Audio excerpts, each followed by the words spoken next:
So now it becomes a weird thing where I've got extra things set up I don't normally have set up, and I want to make sure things are working, so hopefully things are working okay. But I see you got a few people in chat. Hello, everyone. Hi, good morning. At least for me, good day to you, wherever you are. Hello, I'm Odin, and well, I'm almost the only person here. Not quite. Chloe is actually here doing some on-site moderation. Hello, I'm here. And we did our best to get Chloe mic'd up, so hopefully you can hear her. Yeah, hopefully. If not, we'll get it working eventually. We'll work it in eventually. But, hi, it's Monday. Felicia's not able to make it today. She's actually not feeling well, which is unfortunate. But she may be tuning in and watching, so she might appear in chat, something to look out for. Joe is busy and not able to be here, so today what I wanted to do was finish up the first video for, what do I mean by that? So what I'm after today is finishing up Lost Wax Oz's first video, the last step that I wasn't able to do last week. I want to get that step finished for the Proton Packs. I haven't watched the part 2 video yet at all. Felicia did look ahead and said there's a few more parts to make in the very beginning, a little parts to add, and then we can actually start painting it, which is cool. So I'm looking forward to actually moving on and making some changes to the Proton Packs. We have apparently have an echo for you, that is. Well, of course we do, because there's 2 microphones. Yeah. So I can turn yours down. That may help. That probably would be better. One of the attempts at getting Chloe mic'd so people could hear is we have 2 microphones. that's kind of, you know. I've got one big room mic that just makes everything sound hollow, which is what Felicia and I typically do.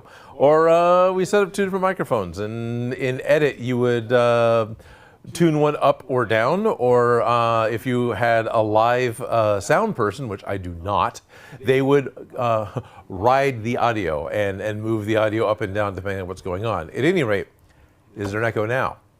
There is a slight echo, but it's not bad, from what I'm seeing. I can turn you down. That works. So you'll be, well, I can turn me down too, but what we're end up doing is, you know. Much better. Also, hi everyone from Stupid Monkey. Hello, Stupid Monkey. All right, let me, one thing I haven't done yet is increase the size of stuff so I can actually see. Zooming in on, hello, Odin, and yes, Chloe is great Fionalist, right on. Lots of people that I'm seeing, lots of people recognizing here. All right, well, let's see, what else could we do to eliminate some echo? We could put a barrier up. Yeah, just put a big glass panel. Fabric panel would work, but yeah. Or not, deal with it. So where am I at? It's been an enjoyable week this past week. I know I haven't written anything in Patreon or in Discord because I've been working every day on 2 different things. I've been trying to get the video done with a lot of other activity going on in and around the shop and the studio itself. So it's one of those, every time I turn around, something wants to interrupt me. So yeah, last week's video will be out this week. We're back to that. I'm still doing the live switching every night at the California State Fair, which is actually a lot of fun. And it is a paid gig, so I'm not just out there screwing around. I'm actually earning, you know, I'm being paid appropriately. Live switching is when you're at a concert, and at this particular stage, there are a pair of LED video panels on either side of the stage, and then one way out where people who aren't even in the audience can see it, as a way of drawing people in, because most of the concerts at the State Fair are part of the cost of getting into the concert is part of the cost of getting into the fair. There's nothing additional. That's not true for all acts, but for most of them. So I'm in control and in charge of what video is on those screens while the concert is playing.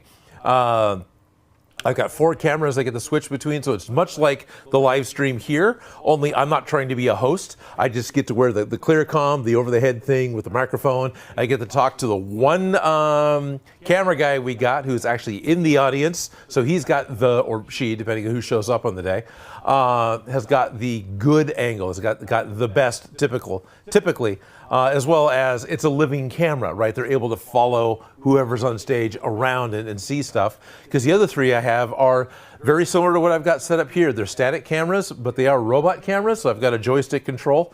I've got one control board to control all 3 cameras, which is not linked to the switcher board. So what does that mean? On a switcher board, you've got, I want to take camera 1, camera 2, camera 3, camera 4, right? So 1, 2, 3 are the robot cameras, the way I've set it up. If I select camera 2, I am now looking at what I could switch to, right? So I got two screens up I'm looking at. I've got the screen that is the camera take I'm going to be using, and then I got the one that's currently live and people are seeing. And then when you hit the cut button or the switch button or the destroy Alderaan lever, then those 2 items will switch, and the preview becomes the program becomes the preview, and you start switching the preview around to figure out what your next shot's going to be. The fun thing with that is I can preview video too, but that doesn't mean the joystick controller for the robot camera automatically switches over to video 2. It's on whichever 1, 2, or 3 it's controlling.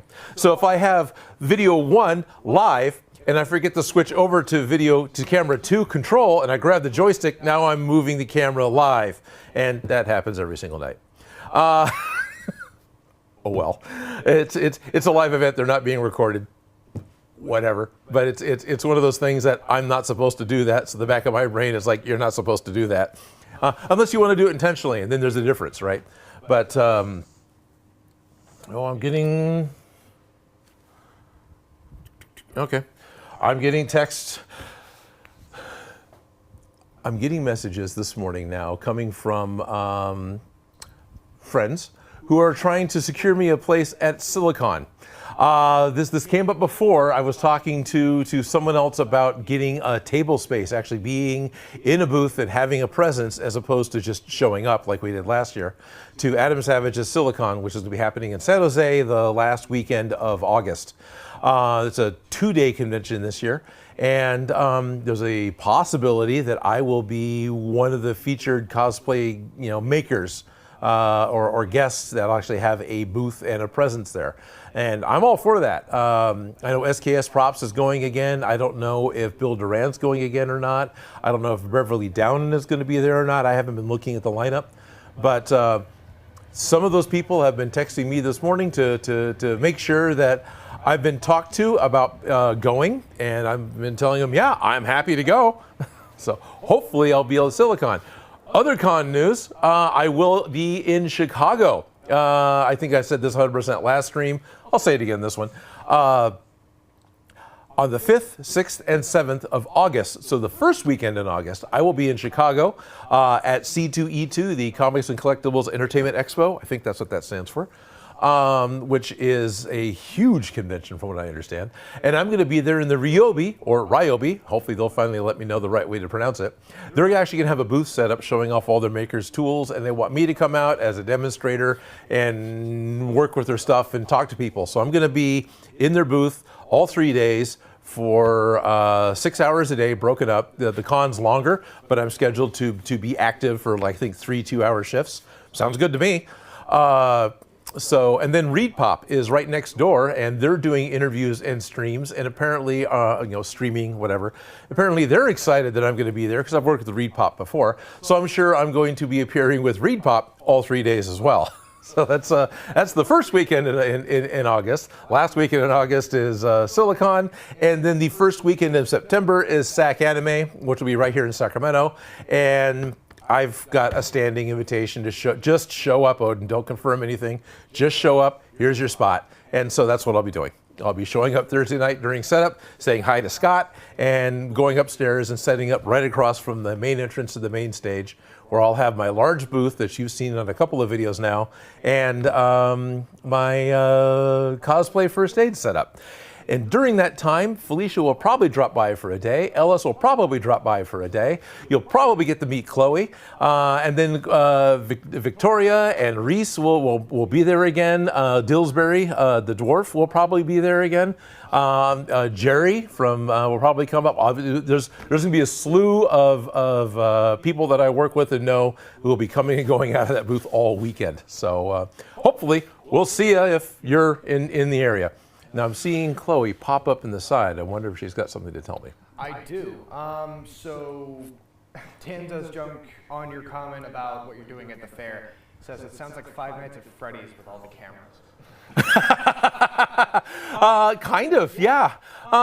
It's not much different than here. I've only got 3 cameras active because I'm going to be plugging my computer into one, right? But it's, we're on camera 1. Okay, ready 2, 2 ready. All right, take 2, and you go take, and hey, now I'm on camera 2, and then you get ready camera 4, and then you take 4, and now I'm on camera 4. And at the fair, if I wanted to control them, I got a joystick to do it. But here, I got to actually reach up and touch it. But that's because I'm high tech. It's standard. I got to do some of that on the broadcast level when I was working at PBS, which was really cool. I was almost always a cameraman in those situations when I was at the local PBS station here in Sacramento. This is doing pledge drives, doing art auction, and there was 2 different shows that we would record live to tape. So everything was set up, and it was a political conversation show, right?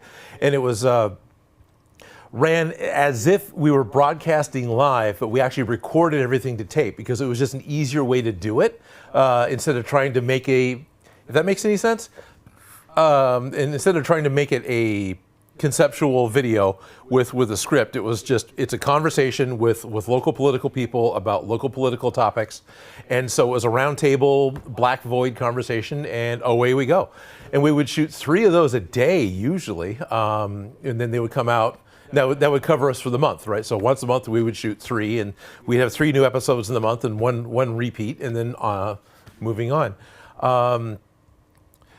Yeah, so because of that, where I was a cameraman, all I had to do was make sure that I had a good shot and it was in focus. That was my job as a cameraman, which is what the cameraman's job is at the fair. The person that's out in the audience, they got to find a good shot or take direction to get a good shot and keep it in focus. Secondary from that, at the station, there was a person who's in charge of shading. Yes, shady. There's actually a job called shading. What they do is color correction. They're making sure the brightness levels of the camera is within broadcast spec, and the colors match all the other cameras. So if you switch, you don't notice a huge difference where, hey, this guy's blue and now this guy's red. He must be moving away from us. Doppler effect. At the state fair, I get to do that. That's part of my job. I get to make sure all 4 cameras are shaded. They're not always, because the concerts happen during the setting sun. So I've got changing light levels for the first hour of every concert. By the way, the concerts are only 90 minutes long. And then you've got your the technical director, which is the name that I've got at the fair. The technical director is the person who is sitting in front of the console looking at all 6 camera shots. I've only have to look at 4, but at KVIE, she would look at all 6 and be able to call out, I want to do this one next, I want to do that one next, camera 4, get closer, direct people, right? And that was the only thing she had to focus on, because somebody else would actually push the buttons on the switcher, which literally is blow up Alderaan. That is, that's a Grass Valley video switcher. That is what they look like. There's variations on them, but that's what they look like. And so usually someone else would be there setting up, whether it was a a still image we wanted to bring up, or it was one of the other cameras. And then you're cutting between them, which is what you typically do. Sometimes you would do a dissolve between them. So that was a whole other person. So I'm also doing that job. So I'm being a technical director, I'm being 3 different camera persons, I'm being the shader, and then I'm also being the switcher. So I'm doing upwards of 5 or 6 jobs simultaneously if I was at the station, plus 1 cameraman. And hey, I mess up a lot, but it's a concert, so whatever. It's a lot of fun, I'm getting paid. We have Schultz asking about the echo. Schultz, the echo. This will come up a lot during the stream. Chloe and I both have microphones on, and we're actually wearing my broadcast microphones, which are fairly sensitive. So unfortunately, Chloe is picking up echo. The only thing we could do is if you wanted to click mute on and off every time you wanted to talk. I mean, I could. I was just nervous, like, if there would be that, like, clicky whatever it's called. The little pop? Yeah. There shouldn't be on the transmitter, but I don't know. Hey, everyone, let's endanger your ears. Chloe's going to click the mute switch on the top of her transmitter in 5, 4, 3. Did you hear a click? Did it click? Is it clicking now? And then coming back live? I'm back live, so let me know if you hear any sort of click. Because if there is, I guess it's kind of endure the echo. Right, it's endure the echo or endure the clicks. Yeah. So do you, is there a horror movie where there's Echo as the monster? Because there's the clickers from Last of Us. There is the clickers from Last of Us. I was thinking The Grudge. Oh, okay. The monsters from The Grudge that do like the weird throat clicking thing. It sounds kind of like the clickers. Okay. But yeah, James Allen. Yeah, a lot of people are saying no click. No click. It might Great. be better for me to be muted until, like, hey, let's Muted until spoken to. speak when spoken to. Speak when spoken to. This is why you're off camera. No. It just, I don't know. All right, I'll go mute, and then if we get anything, then I'll unmute. All right, thank you. Let me just do that. Yana says, I heard a click. The echo was minor. Oh, that's good. She says predators click. The predators click. Yes, the predators also click.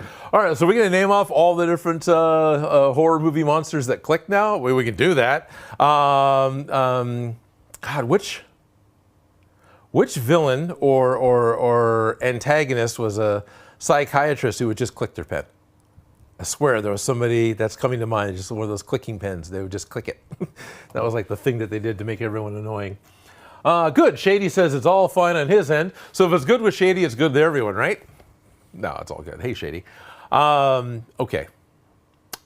Let's see. Where am I at? I was rambling about. Scarecrow is what Eonolis said for the pen clicking thing. I think you're thinking of The Dark Knight, or sorry, Batman Begins, where he just clicks the pen. I'm pretty sure that's it then.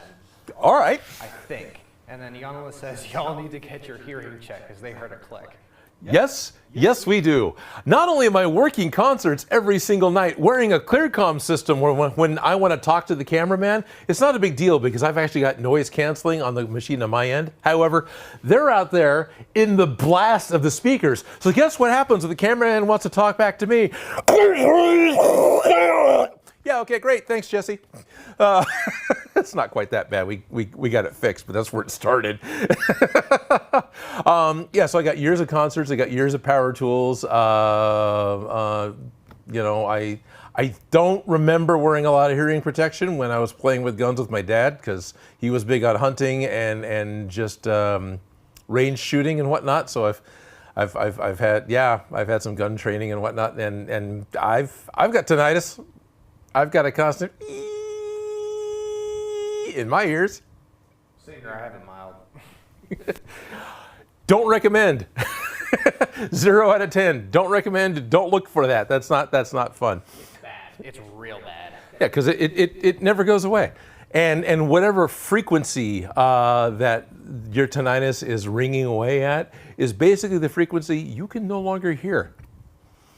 So mine affects, well, voices. I'm right in some of the talking vocal range. I do pretty good, but some softer voices. If I'm not directly looking at someone, I don't necessarily hear them speaking, but I can hear hummingbirds chirp. Ellis can't. I can hear bats chirp. Ellis can't. So it's not like I'm completely deaf. I'm just in a certain area. I can't hear anything. I'm really good at picking up mechanical sounds. I'm really good at picking up super high-end little animal sounds. You know, I can hear insects and mice when I'm listening for them, you know, outside. But yeah, I sometimes can't hear somebody in a cafe talking directly to me because there's too much background noise. Yeah. Schultz said, it sounds like Chloe is a divine being, like a voice from beyond. Chloe is a divine being with a voice from beyond. Hello, Chloe. So how is the ethereal life?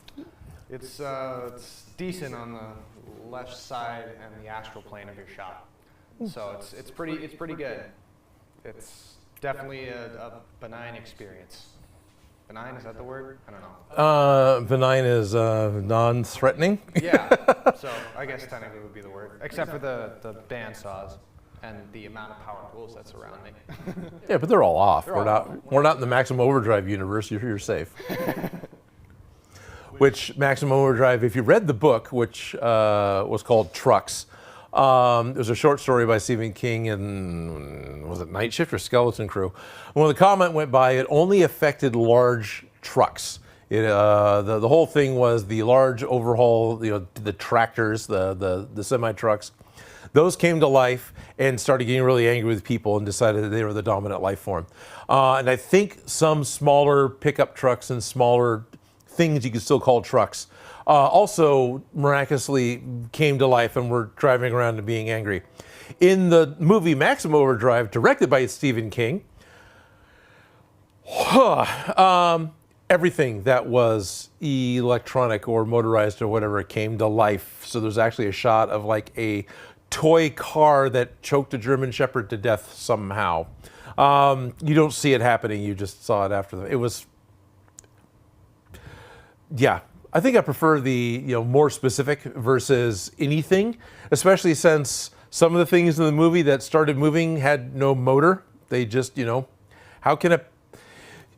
many of you remember the old school, high school paper cutters? It was the guillotine cutter, right? It's just this big, almost like a scythe blade that came down on the side of a platform that looked like this, and you chopped your paper with it, and you had a little tiny rail to protect your fingers. Yeah, how does that move on its own? Magnets? It has no motor. The way it was set up, stuff with motors. But I guess if you don't have power steering, then you're not going to be able to steer yourself as a truck either. So I don't know. Putting way too much thought into that. Jerry says, I can hear great. It's my ability to smell that's awful. And the analyst followed that up with, I also have a great sense of smell. I'm cursed so bad. Yes, I'm sure, Yanalith, you do not enjoy being around large groups of people. For those of you who aren't aware, people stink. Jerry, I'm there with you. My nose is not so good. It's been coming back. Trade.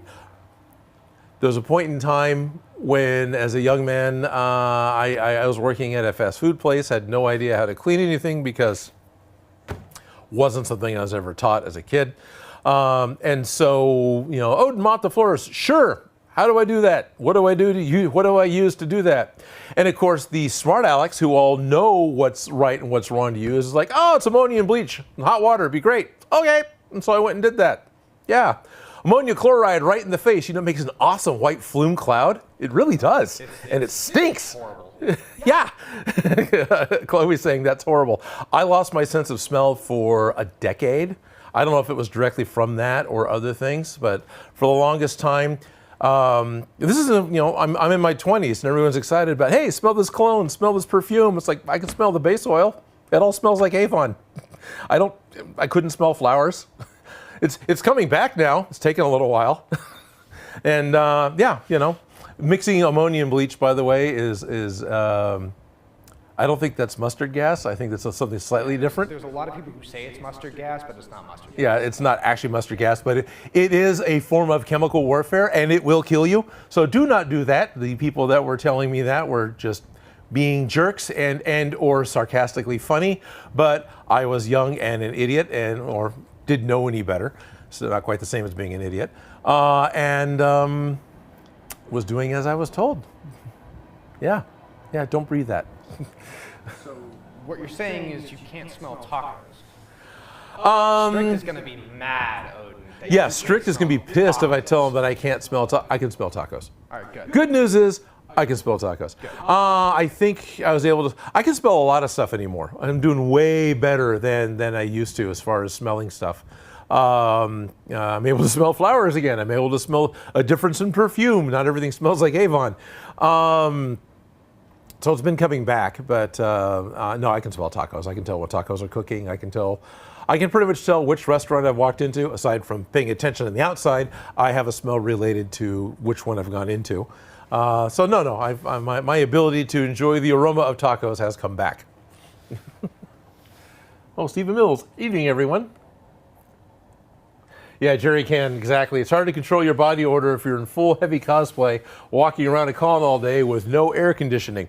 Yes.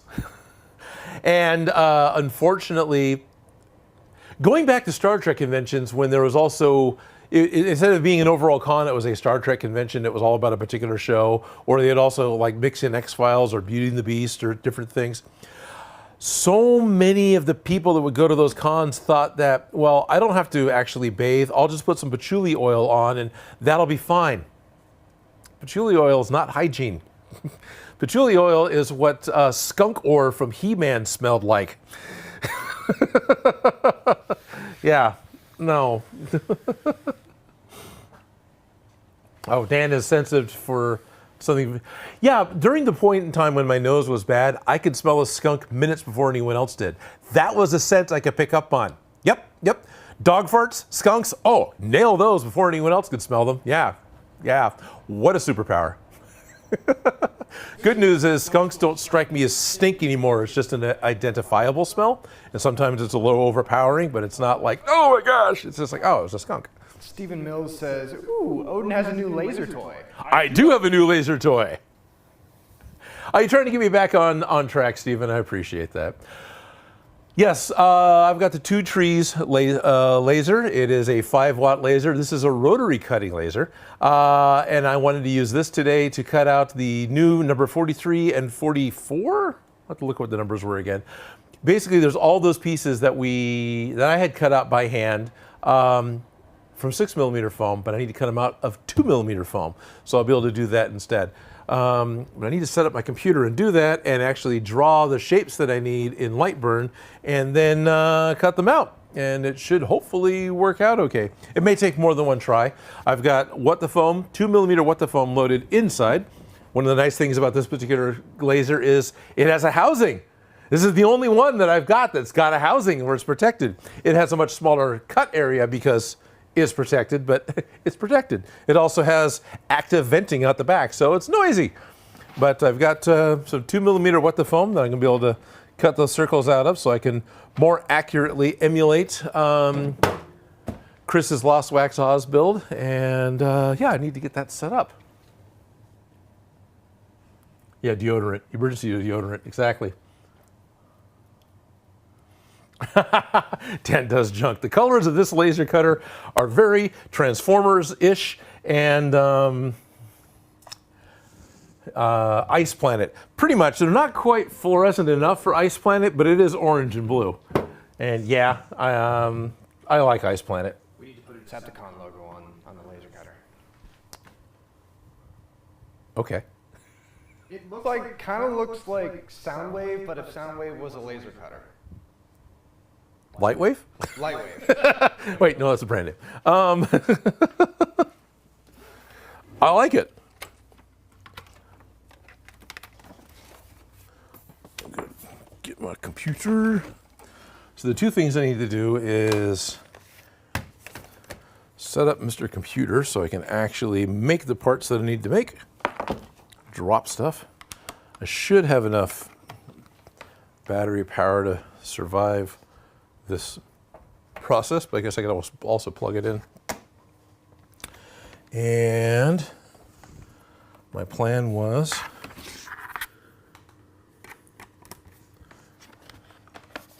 to do that, turn that on. So, yeah, what part am I cutting? This is the It's the little tower of rings that pop off the center of the bumper guard that goes over the cyclotron. That's what I need to make as a new one of those. Did that work? Oh, it's happy. Oh, hey, look, Lightwave is actually up and running. You can save. I want something new. Okay.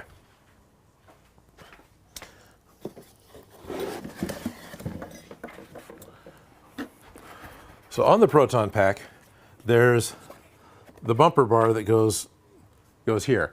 At this point in time, or this point in space, and this point in time I'm talking about it, I don't know why I'm wording it like that. There's a tower of rings that come off the end of this. It's only about so tall. Probably not that tall. Anyway, I had cut all of those by hand months ago from the wrong size foam, so I thought I would redo it now with the right size foam.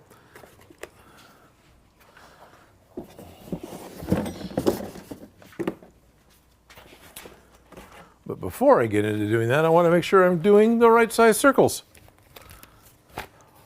The article says baking powder is also good to help with body odor. Oh, okay. Okay, baking powder, huh?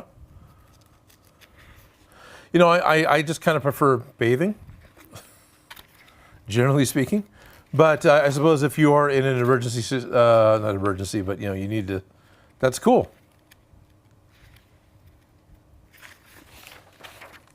Now I'm trying to find the page of the 43. Yeah, it's like 43 and 44, isn't it? Cut 6 from 2mm foam. I think this is what I want. Yeah, this sounds right, because I needed 12 of these. Shock mount. Yeah, there it is. Oh, they're right next to it, 43 and 42. Okay, good.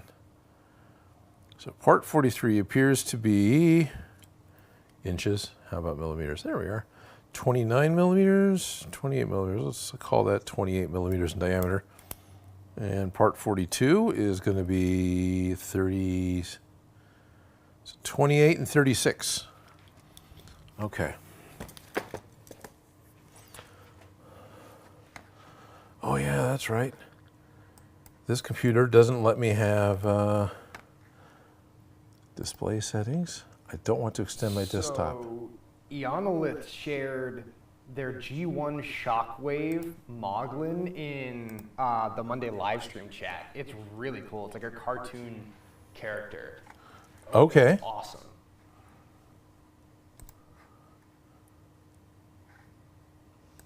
Come on, computer. Now we're watching Odin work with the computer. It's exciting. D asks, can you make toast and etch burn faces into like toast? Like, can you? Yeah, I'm sure I could. I'm not set to do that. I don't think I have any bread here, but yeah, that would totally work.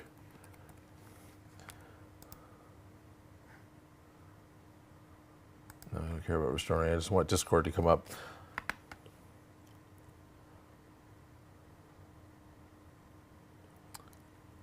Star Badger, thank you. And we're going to the Monday chat. Oh, here it is. The Mills just said, I got myself a new toy, a Resin 3D printer. Ah, I like those. Those are some of my favorites. All right, let's see. Oh, dang it. I keep forgetting that what I see is not what you would see. I have to, there we are, do that. And then I can cut to, what was this again, Chloe? It's a Moglin, I believe is what it's called. It's essentially a cartoon character in a different scale, kind of, or at least that's my understanding. Oh, okay, it's like Chibi or Super Deformed Gundam or something, but it's Shockwave. I think it's or Soundwave. Yeah, it's really cool. I love the cartoon aspect. I really, really love it. Yeah.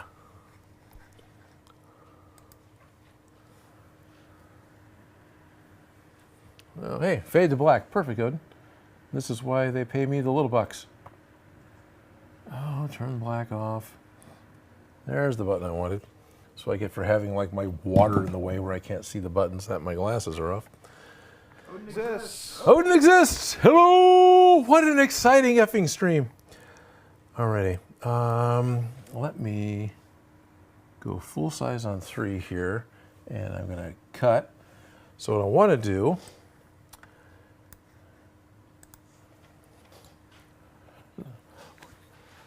what I talked about, oh man, I can't even see all my GUI because I got cables and stuff in the way on my end.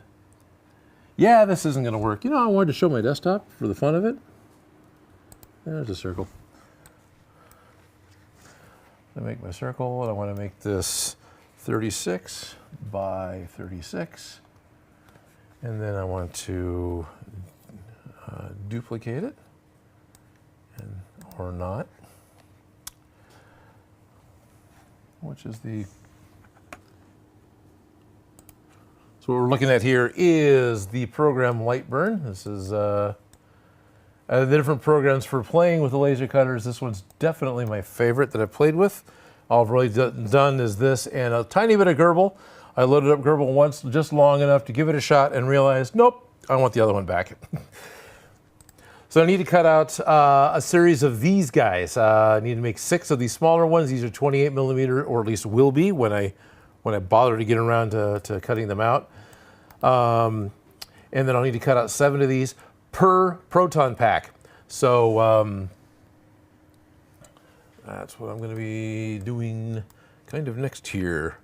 All I got to do is copy and go paste, paste, paste, paste, paste. So there's 6. And then we'll make sure one's a bit higher than the other. And then we can select them all and make them all behave.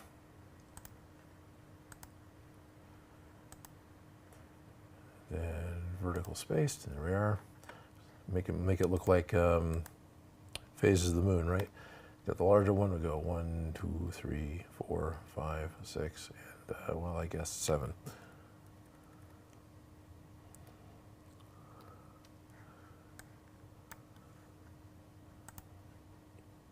Center, and then we're going to want these to vertical space.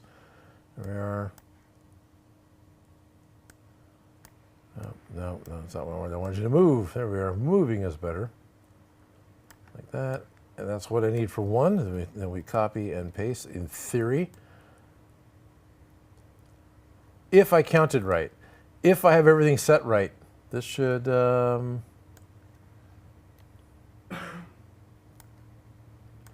out all my parts I want the first time.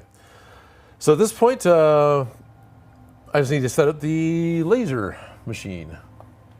So let's go back to looking at something else. Burn the foam. Burn the foam! Alrighty. Where are we at? It's almost noon. Maybe I should... No, I can set things up.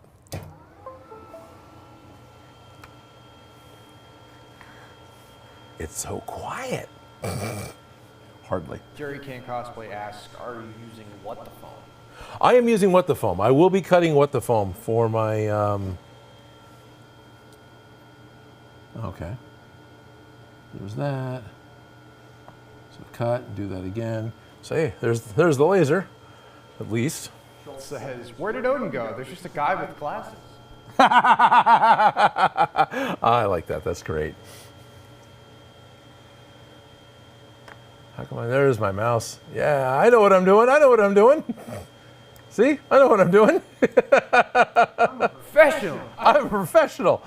I do this live on stage.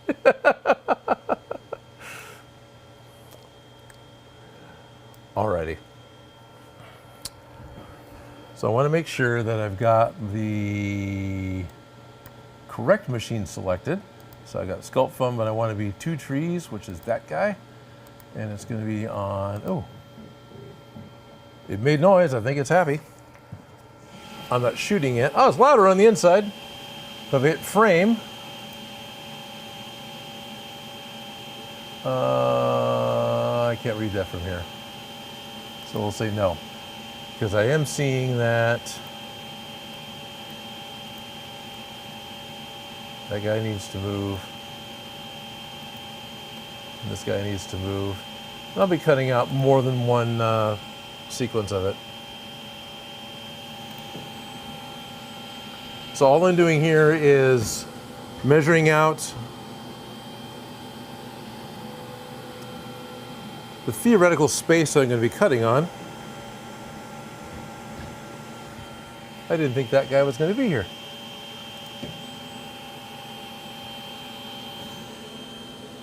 He asked, why are you using what the foam instead of others?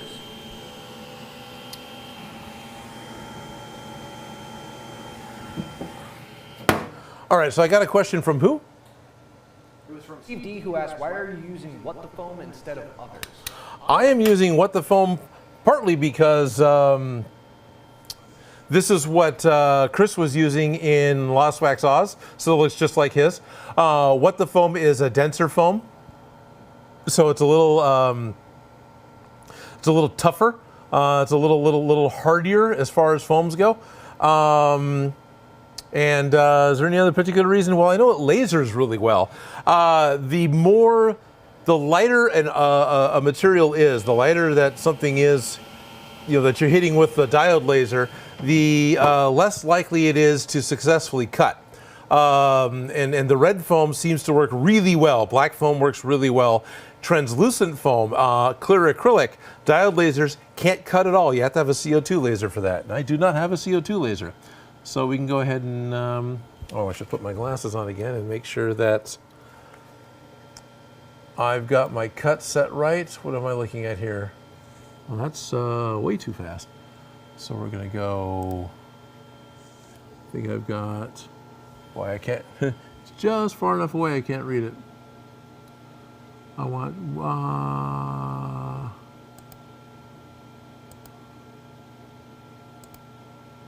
6.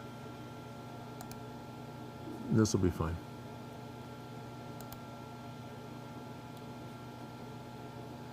Create, no. Cut. That's what I don't know why I have to drill down so much to assign it to the layer. So now I've changed my speed to 1,300 millimeters per minute instead of 6,000 millimeters. So basically once the laser starts moving, it's going to move slower. It'll still be burning at 100% power, and it should work out fine for cutting. And if it doesn't, then I'll just have to start all over again. Start.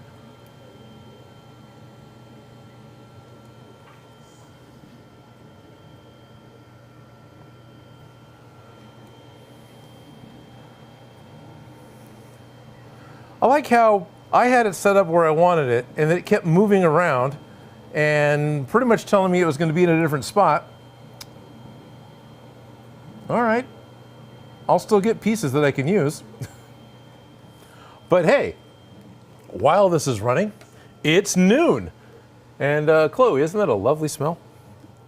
Oh my God, like once it hit me, I was like, oh wow, that is strong. That is a smell. It's like burning wood, but or like right next to a fire, but worse. Like almost chemical. It is, yeah. It is all those things and more. So public, done. And we're gonna move this over to live stream and Ghostbusters, and done, and save. And we've jumped over to being public, which means I probably should put my face up because people are gonna expect to see me more than a machine on the public, but it's all right because it's gonna take a moment for everyone to pop in anyway. Where did my chat go? I can't see my chat. It's like being deaf. Artman 2019, YOLO peoples. Hello, Artman 2019. For those of you who are just now tuning in, which I'm not sure how many public people are here yet. Hello, it is Monday, and the Odin Makes public portion of the Monday live stream has started. Hi, everyone. I've already started my my laser cut. I'm making replacement parts for the cyclotron bumper bar, the stuff that we had cut out in the wrong size that I had already prepared. That was the wrong size from the last stream from last week. I'm cutting new parts right here, right now, using my Two Trees, was it TS3 laser cutter. So thank you, Two Trees, for dropping this machine off and giving me a chance to play with it. But it is, it works. It's like burning foam. And it smells like burning foam.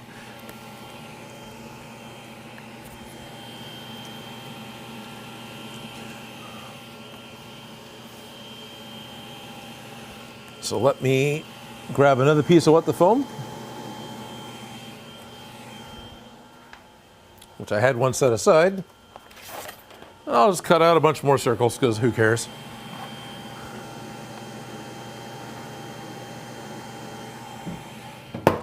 We'll do all that.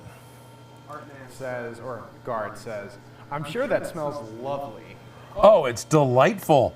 Yeah, this is like the best smell ever. So we're gonna go to.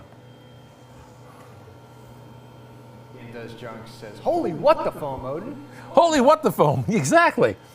So there's all that, and we will start cutting it again. Actually, this is a 10 watt, isn't it? This isn't a 5 watt. This is another 10 watt machine. So this is the Two Trees TR3. It's a 10 watt laser. I'm using the this. What am I using, Odin? Use your words. I'm just using the flat bed portion of this. This particular, it's in a box, which is awesome, but the platform that I'm lasering on is removable, and I can place round things in it, and I can do rotary cuts on it. And I can throw that together and do something if anyone's interested, because I think it's cool the way it works. Basically, instead of moving the head back and forth, it just rotates and makes the object spin. The one thing I tested it with was a cardboard tube, which burnt wonderfully, but didn't weigh anything, so it constantly lost traction, and I actually lost the geometry of what I was trying to cut, which I'm not faulting the machine for. I'm pretty sure it's just what I put in there didn't weigh enough. I'm sure one workaround for that is to put rubber bands on it, so now it has tires that can grip the little roller bars, and that would probably solve the problem of doing something lightweight. But yeah. By the way, I'm really excited with laser cutters still. Hope everyone out there isn't annoyed, because I'm enjoying the machines a lot. Look, I'm cutting out circles.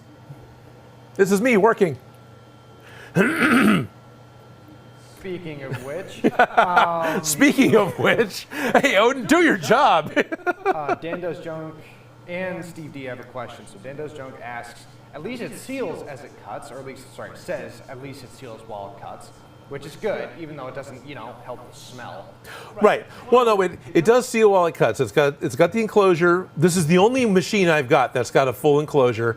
That so we're not. It's safer, right? I probably should still wear glasses anyway, but I'm not.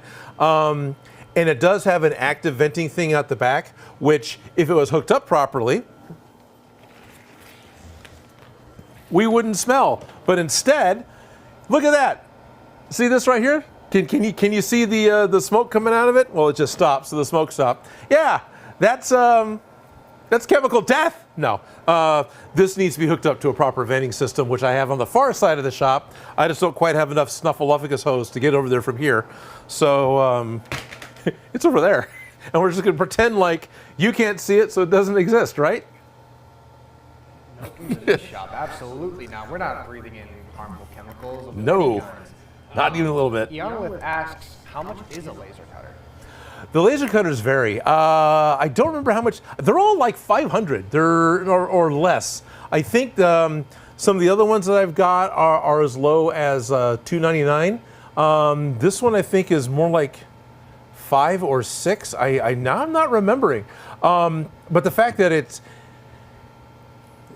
got this is going to be the easiest one to set up in a home. Right, because it has the filtration system. It's got a way of venting itself and getting the cut fumes away from your work area.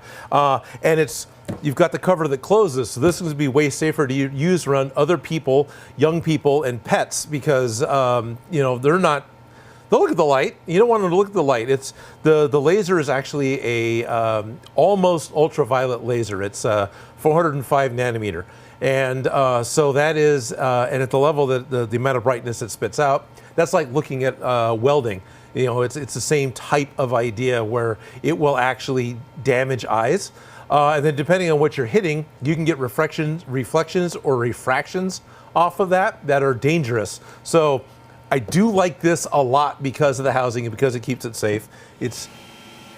It's easy to use. I love the fact that I can operate it directly using Lightburn. It does have a micro SD slot on the side, so I can just pre-program something, put it in the machine, and it can run on its own. It doesn't have to have a dedicated computer. I just like dedicated computers at this point. I've only worked with like 3 different laser cutters so far. I've got a 4th one I still need to put together. Yeah, well, I'm really happy. I purchased Lightburn as a file, so I'm definitely using that. But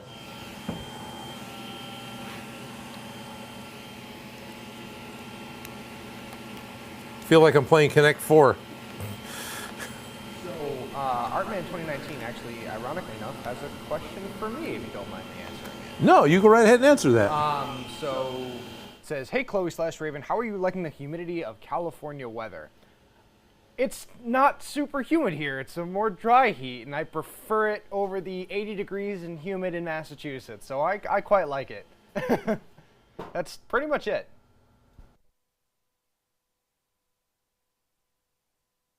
Jerry Can't Cosplay says, frickin' laser. Frickin' lasers! Everyone deserves a warm meal, right? Do I have an easy thing that I can just throw in here and shoot the laser? Oh, people will love this.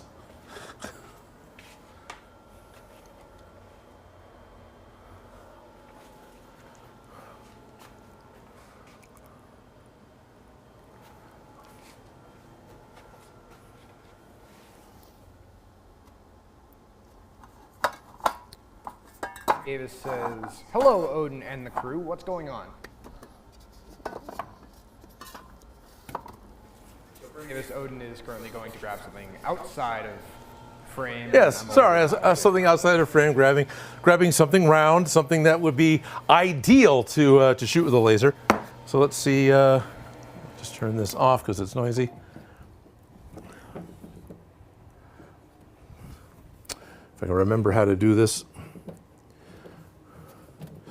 So the one thing I don't like is the platform is not that easy to remove, especially when the laser's in the way. There we are. So it's easy to remove the honeycomb.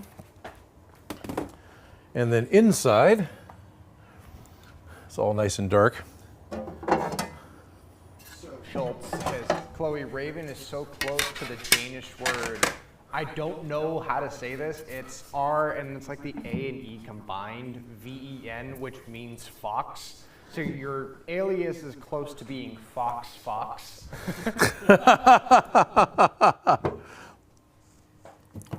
So yes, this is a paint can. Absolutely, this is a spray paint can, but it has a consistent color all the way around. It has gold all the way around. The laser is not going to be strong enough to shoot through the metal. Basically, if it does what all the other lasers have done in the past, it'll hit the metal and refract and not actually cut through it, but it should cook the paint off. And if it does cut through and cause a problem, at least it's live on the internet. So let me get my, I've got my control panel here, but I'm going to bring that back over to where I can see it and see if I can't. Captain Fedora says, so Odin and Joe, what's going to be presented on Joe's Friday live stream this week? Probably more Among Us, right? Probably more Among Us, yeah. Boy, I can't. Smash Up Mashups asks, would you consider making a build based from the California Pictures movie Blank Man? Ever heard of it? Blank Man, yes, I've heard of Blank Man. Would I ever consider? Not sure how. I'm not against Blank Man. I don't want to say anything bad about Blank Man, but I'm not sure how popular it would be. Right? One of the things I need to be concerned about with doing the channel is I want to do a video a week, which means I got a maximum number of videos I can do in a year. And I want to maximize the value of those videos, if that makes any sense. Blank Man could be wildly popular and I'm completely clueless, but Blank Man is, what, 25 years old at this point? That was a comedic superhero movie, wasn't it?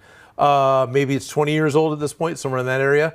It still could be really good, but I don't know what props I would do from that, or necessarily how much traction it would get on the channel. It's a really weird balancing act you have to do between, I'm going to put effort into a week for making a video. How well am I going to get paid at the end of that?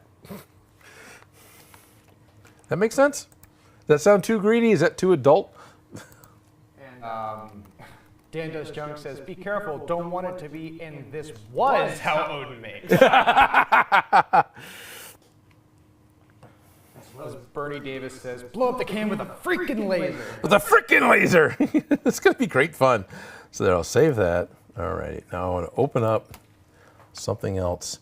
Give me, where's some of the Star Command stuff? Because that had some neat looking stuff on it at least. And here's a good one from Marvel Guy. Odin, question about spray paint. Okay. What's the most recommended spray paint for your props and that won't crack or absorb on foam? So at that point, doesn't it matter more about priming than painting necessarily? Am I wrong on that? No, you're not entirely wrong on that. So I was slightly distracted, so I got the wording right. What exactly was the question again? I think Marvel Guy wants a spray paint like for props that won't absorb into the foam or crack necessarily. And I think it's a matter of like pre-priming with Plastidip, and obviously, you know, foam is flexible. If you get a spray paint, it's going to be prone to cracking, right? Yes, pretty much all spray paints effectively are going to crack. Not entirely. What we're going to end up looking at is anything you put on foam is going to have to be flexible. So if you don't want it to crack at all, you can't use any of the spray paints that you can immediately think of, probably. Plastidip's going to work. Flex Seal's going to work. There's a vinyl spray that Odin makes that'll work because all those are flexible. You go to the craft store and you start looking at acrylic paints, which aren't easy to find as an aerosol, but it is possible.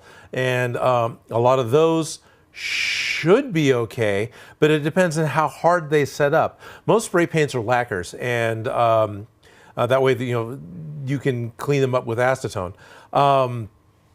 Those types of paints dry to a hard finish, and universally they crack when they're on something flexible. It's just what happens. So if you want to use something from a spray can, you're really stuck with something that talks about being flexible to begin with. Another one that is flexible is the vinyl spray paints for automotive use. So you go to an automotive store and you can get fabric and vinyl spray that's made to stick to vinyl. It is the only aerosol spray can that'll stick to vinyl. It also remains flexible, and it sprays really well, actually. They're really nice paints.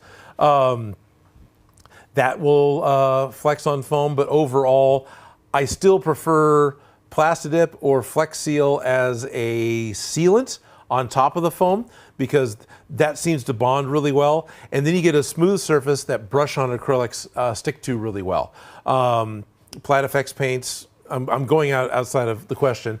Plat-Effects paints, the brush-on acrylics, those are formulated to stick to foam, so as a craft paint, that works really well. Straight craft paints do work, but now you're getting to where if the foam flexes more than the paint can flex, it will start peeling.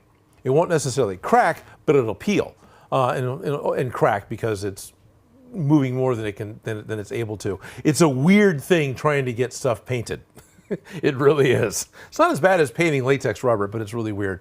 So spray paints, you're looking at Plastidip, Flex Seal, Rust-Oleum's vinyl spray. You can get the fabric and vinyl sprays from automotive stores. Duplicolor makes one, I think literally it's called Fabric and Vinyl. And I said something, and possibly the acrylic sprays from craft stores, but I don't know. I haven't tried those. You're starting, to my knowledge, you're starting to run out of options for actual spray cans, but that's what I know. Otherwise, hello, Marvel Guy. And Llama King 10, who is a new patron on the Odin Makes Discord and Patreon, asked, what's the most dangerous thing that happened while making props? Ooh. Most dangerous thing,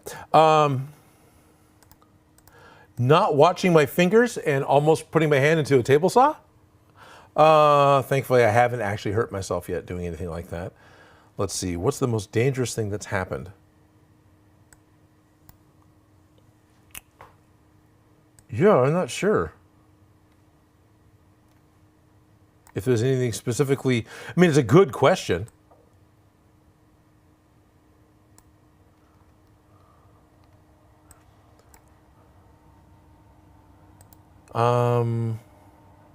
Not distribute. I want to center these. I would know.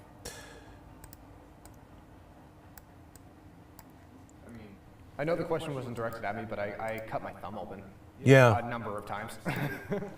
Yeah, basically that's a good point. It's dangerous things are cutting yourself, burning yourself, not being aware of the chemicals you're working with, and not wearing a respirator like we should be right now because we're playing with the laser inside. Setting really bad examples and not giving Chloe a choice. I don't. Even when I was in Massachusetts, I didn't wear a respirator, and it's not something that anyone should do, ever. Right. Especially when you're spraying stuff like filler primer, which is like, oh God, it's so horrible to breathe in. Like, yeah. You gotta wear a respirator. Safety first. In my case, unfortunately, safety second. Or at least before I got here. There we go. And then this one, I'm actually gonna. And Michael Anderson says that it sounds like Chloe's communicating from another dimension. Yeah, pretty much. I'm gonna go ahead and do these. So I'm setting up, hopefully a file that'll work.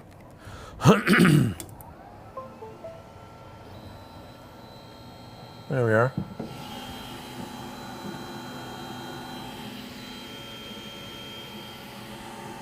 Of course, oh,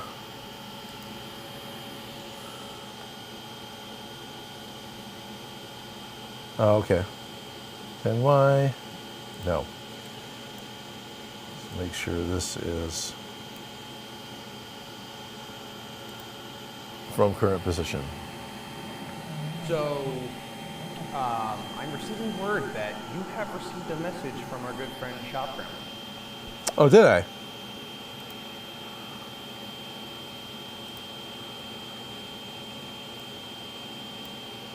Says, got a cool voice of the omnipotent effect going on there. I like it. Yeah. I am the Watcher. I'm sorry.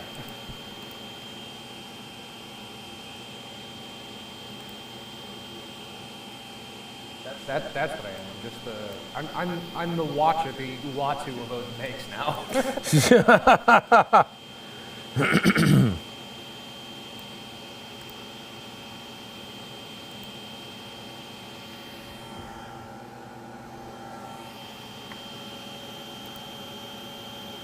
Did I do something? Yeah, Artman asks, will you make another Spider-Man related prop or have one in mind? I think it would be pretty cool. It would be very cool. I don't have one in mind at the moment. Will I make another one? Oh, I'm sure. There's more stuff coming out, and I like Spider-Man. I don't have one in mind right now. So did I get a message from Shop Gremlin? Is that what it was? Correct.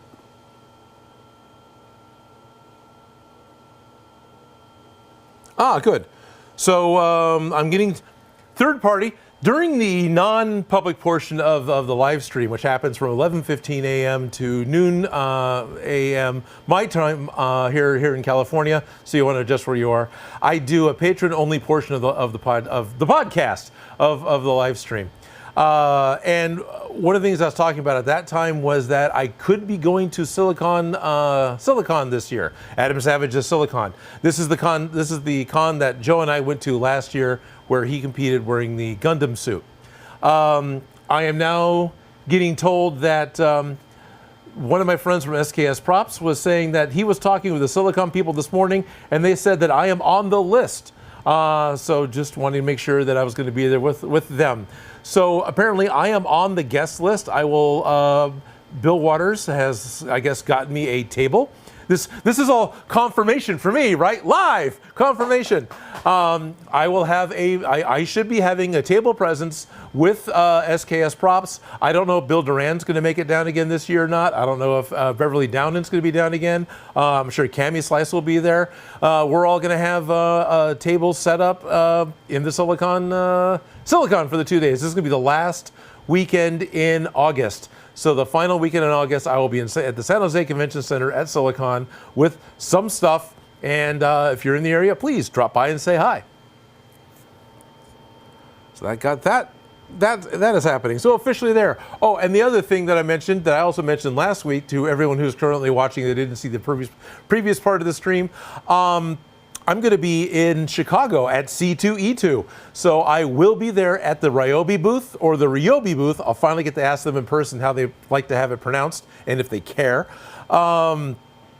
That'll be a 3-day con on August 5th, 6th, and 7th. I'll be there all 3 days.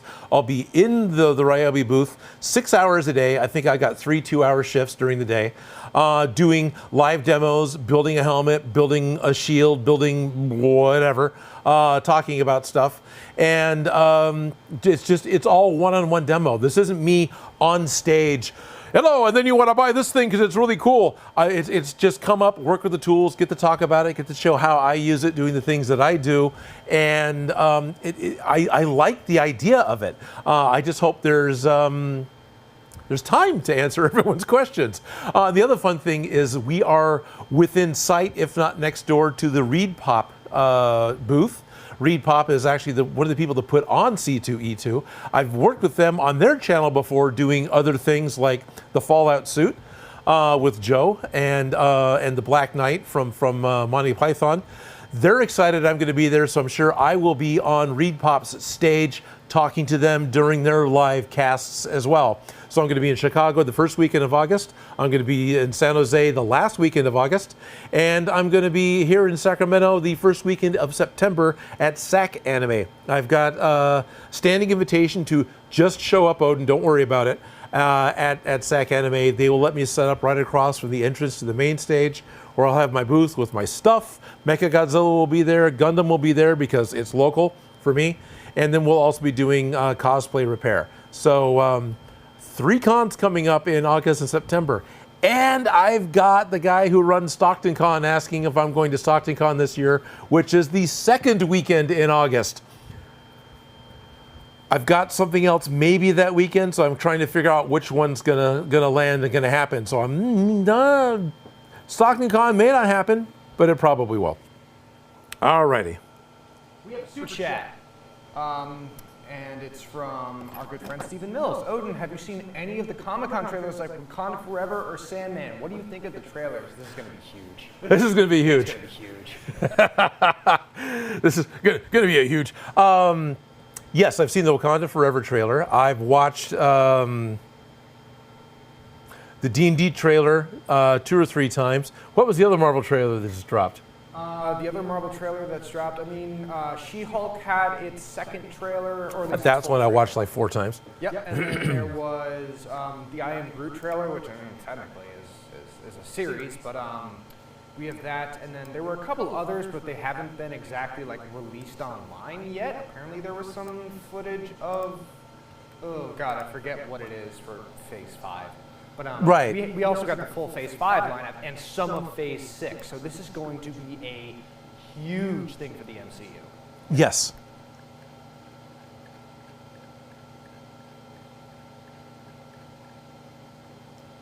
So have I seen all the trailers? I have not seen all the trailers. I haven't watched the Sandman trailer. I'm excited for the Sandman show. I love the comic. I was working at the comic shop when those books were coming out brand new. I've got all the trade paperbacks because those are some great stories. I've got the 2 full cast audiobooks that Audible has put out. I'm aware of only 2 so far. I don't know if there's a 3rd one. And they're a total retelling of the comics almost in order. And those have been a lot of fun. So yes, I am looking forward to the Netflix adaptation. Will it be as good as the comics or as good as my mental image based off of what I remember from the comics of the audiobook? You know, maybe not. There's an issue of having the effects on screen, having the way stuff looks meet up to everyone's expectations. And it might not be there. Right now, the people, the characters look right. Sandman's, his helmet, his cloak, his accoutrements look right. And so I've got high hope that they're going to be able to pull it off and do a great job. I'm going to give them slack because they're on a TV budget and they're trying to put it on video. And the translation of, if you guys haven't paid attention to this, especially a novel to movie, changes have to be made just so it can be told in a visual format. Changes from a comic book to a movie. Some changes and pacings have to be made in order for the story to work as a movie. There's one director that we know who is, nope, this is the way it is in the comic, this is the way it's going to be in my movie, that's it, go truck yourself. And that's Zack Snyder. And he's got perfect rendition of what's on the comic page in his movie.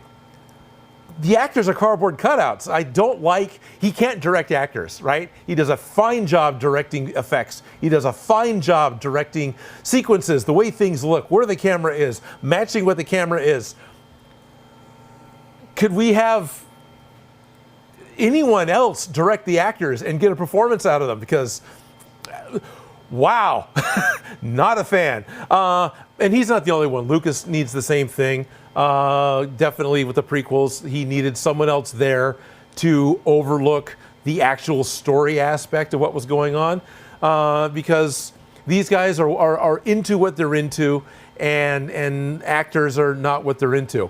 Then at the same time, you get directors who actors are what they're into, and they hate effects, and they talk poorly about effects films, which is fine because that's not what they're into. I'm not going to, whatever. They make great films because they're good stories and they're well acted and they're well directed. They just don't have, you know, weird spectacles of planet-eating monsters playing ping pong with the moon. No, that's not a reference to anything. I was making that up as I go. But anyway, so I'm expecting some difference with the Sandman television story, and I'm going to let them have it. I don't want to be that judgmental. I'm just excited. It's happening. It's happening in a long form format. They're not trying to cram it into a 90-minute movie, and they're already looking good as far as their casting choices and their character styles. Chase Hookkill, the $5 super chat. Current DC slate of films, or the Snyderverse return, or the Snyderverse return. Which would I choose? I like the current slate of DC films. Black Adam is one of the first DC trailers I've seen in a little while that was a live action film. I was like, oh, this looks like fun. So Odin, at SDCC, they did release the trailer for Shazam 2: Fury of the Gods. So oh, nice. It looks great. I really love the look of the costumes. Yeah, no, the Shazam costumes are fantastic.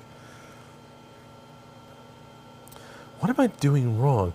There's a setting I'm not doing. So the whole thing I'm leaning on this tool is I wanted to do. Okay, so no, let's just make it smaller again. And Llama King asks, I don't know if anyone agrees with me, but if you do an anime prop, you should do something from Lupin the Third.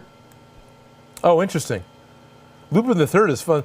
You know, in the 80s, there was this craze for Laserdisc video games. Don Bluth made two original ones, Dragon's Lair. There's actually a sequel, Dragon's Lair 2, and Space Ace.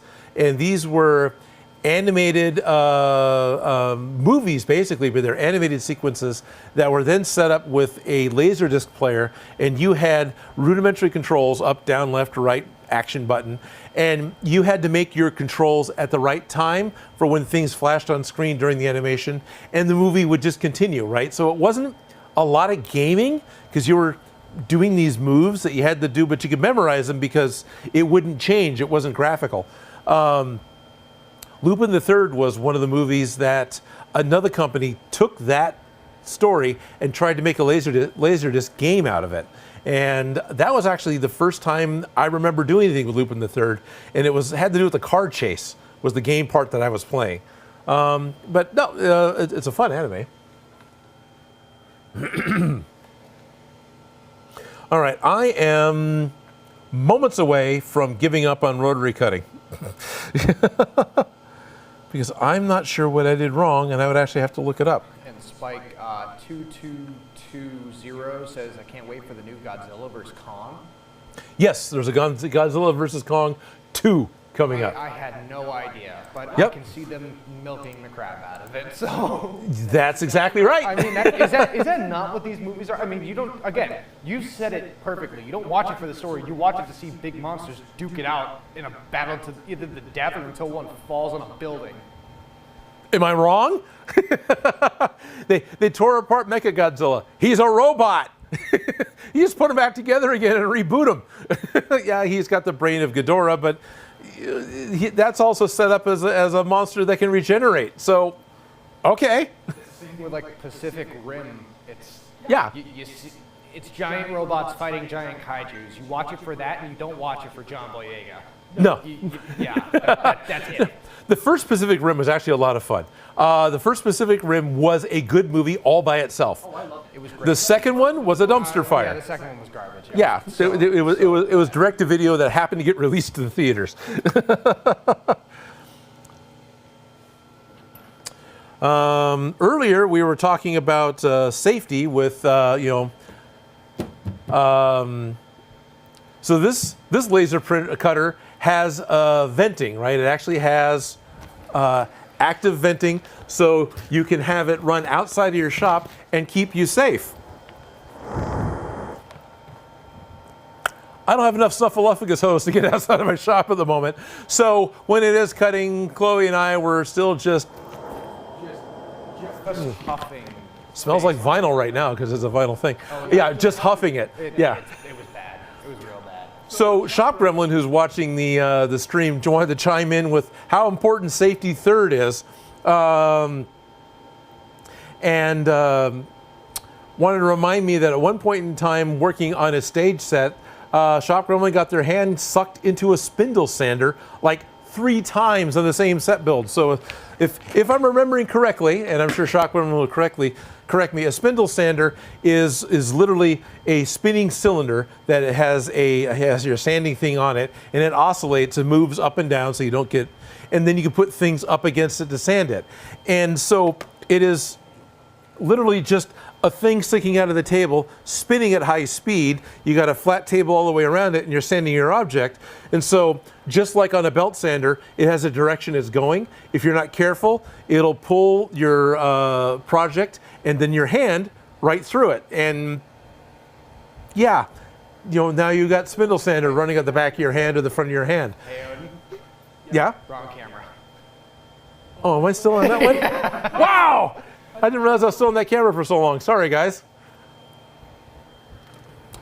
Spindle sander. Spins.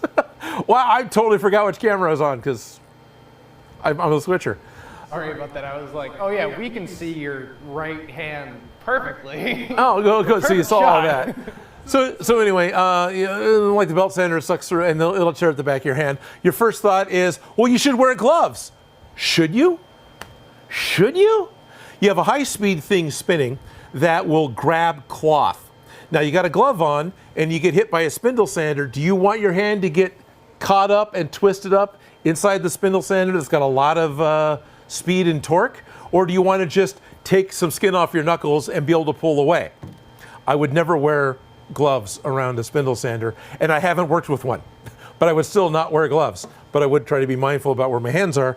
And the fact that Shop Gremlin still has all of their fingers and still has all their knuckles and had their hand sucked into it 3 times. They're dangerous, they hurt, they can do abrasions like mad. Safety third, that was the whole point. We have 2 super chats, by the way. So Yeah, Stephen so Mills- shut up, Odin. No, it's fine. But Stephen Mills said, just rewatched a film called Baron Munchausen? Oh God, I am It's the Adventures of Baron Munchausen. It's a Terry Gilliam film from the 80s starring Robin Williams. I don't know. I don't watch Robin Williams films. Can you remember this film? And we also have Chase Ukiel saying, have you ever tried making a prop using the description found in a novel, like a classic book like Solomon's Mines, Dracula, or Tom Sawyer? Tom Sawyer would be pretty cool. Have I? But is there Well, any yes, real but not on the show. What are you saying? Is there like any real prop from Tom Sawyer? I mean, A raft? yeah, raft. Yeah. But he was just naming off, I'm sure there is. He was just naming off novels. I have for other projects, but not on my channel. I'm not against it. What I have done is made a prop based off of a description and inferring ideas of what it is from Star Wars. And I made a pair of power converters and then tried to finish something. He also made a pair of power converters on his channel. And then a third person started making a set as well. Because in the original Star Wars, you never saw what the power converters were that Luke wanted to go to Tashi Station and pick up. You just knew that this is something that he wanted to do. And so if he was going to run the Tasha station to pick up these power converters, my idea was they weren't going to be that big. It was going to be a part you could pick up, just load into the land speeder and run off with. So I made a couple of things that you could hold in the palm of your hand. I think trying to finish something was a little bit bigger. It could be the size of a gonk droid. This is Star Wars. You could just levitate the thing out, load it onto your land speeder that levitates, and drive it home, so it doesn't matter. But I would assume that if you're going to run out and buy these parts, they would be something handheld. So that's the closest I've done on the channel to building something you never saw that was loosely described. It's not a bad idea, though. So Walker Industries has a question that, I mean, obviously you can answer it, but we kind of have, depending on what happens, might go down this road. Walker Industries asks, would you be willing to make more Mandalorian props like a Boba Fett helmet? I know they would definitely look awesome. Walker Industries, we are, or me personally, depending on what happens, I may actually make a Boba Fett helmet for the channel for a new series that's coming up, but it depends on what the schedule is. So be on the lookout for that, and definitely with Mando Season 3, I'm pretty sure Odin's going to be making a couple props, but I don't want to speak for Odin on that. Mando props are going to happen. Yep. Mando Season 3 is coming up. Book of Boba Fett 2 is coming up. I'm pretty sure. I don't know if it's been approved yet or not, but I think Book of Boba Fett 2 has been approved, but I could very well be wrong. And I personally would love to 3D print a Boba Fett helmet and get Joe to paint it. There you go. Ahsoka, Andor, I'm forgetting it. What? Not Scavenge Wars. What's it called? No, I think it is Andor, right? Or, No, it's Andor, but there's another one. It's not Junkyard Wars, but it's something like that. It's yeah, I think I know what yeah. you're talking about. I can look it up. So we've got 4 or 5 more live action. Yeah. I haven't done the Mando helmet because I've done a couple of Mandalorian helmets, and the difference between a Boba Fett helmet and, say, Din Djarin's helmet is a rangefinder and a paint job. Can I do it? Sure. I mean, they're really great files on Do 3D, so I may actually 3D print that for the up and coming, potentially, Odin Makes. I think that'll probably happen. Oh, absolutely. No, I don't want to save anything. Just close and go away, close and go away, and go to sleep computer and get off my desk so I can actually glue stuff. Odin, was it Rogue Squadron? Was that what you were talking about? That was going to be a movie. I don't know if it still is or not. No, it was. Yeah, that's it. Yeah, Star Wars Skeleton Crew, formerly Grammar Rodeo or something like that is what it was. Code name? Or I don't know. Grammar Rodeo. TV series. It's coming out in 2023 apparently. Grammar Rodeo. Is this like a new, nicer thing to? That's just what it says on IGN, which is typically where I look up all of this information. Good. So many dumb jokes come to mind. Alrighty. Yeah, that's off. Good. Okay. Computer's out of the way. I got some what the foam. She says, safety, we just tossed that out the window. Yep. This is safety here on the channel. Safety. Safety. It's fun to watch it go. No,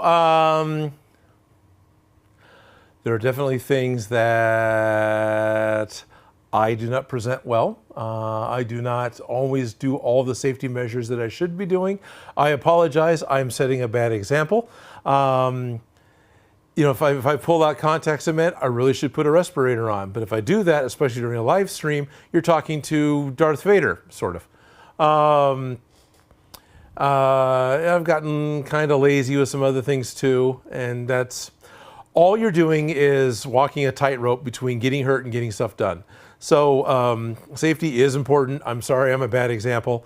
Something else Shop Gremlin was talking about in the text that got sent to me was the time, and actually Adam Savage has talked about this too. So you're using a staple gun, and there's a lot of force behind a pneumatic staple gun driving an 1.5 inch long staple. So this is 2 pieces that are 1.5 inch long. It's one long U-shaped bit, right? But it's that long in going through a piece of plywood and into a 2x4 in order to staple something together. And there's so many things that can go wrong there. You can hit the worst, you can miss. And so if you got the safety engage and you just miss, you've shot a staple across the room. Chances are you're not going to hurt anyone doing that. You're not going to harm anyone doing that. You might hurt them. It might sting. It could hit somewhere delicate, and not be pretty. But the biggest problem is you want to hold on to your work and then staple. And so if you're holding onto your work and you're going to staple right next to it, if that staple hits anything it doesn't like, it's not going to stop. It's just going to deflect and bend. And it will deflect and bend further than you think it will. If it's only 1.5 inch long, I swear it can go 2 inches in the wrong direction and pop out and skewer you. And this is what happened to the Shop Gremlin. Hit a knot or hit something that caused the staple to go wonky and went right through the finger. Right? It's like in and out. It didn't, I don't think it hurt the nail, it didn't hit the bone or anything like that, but still enough force to do a piercing.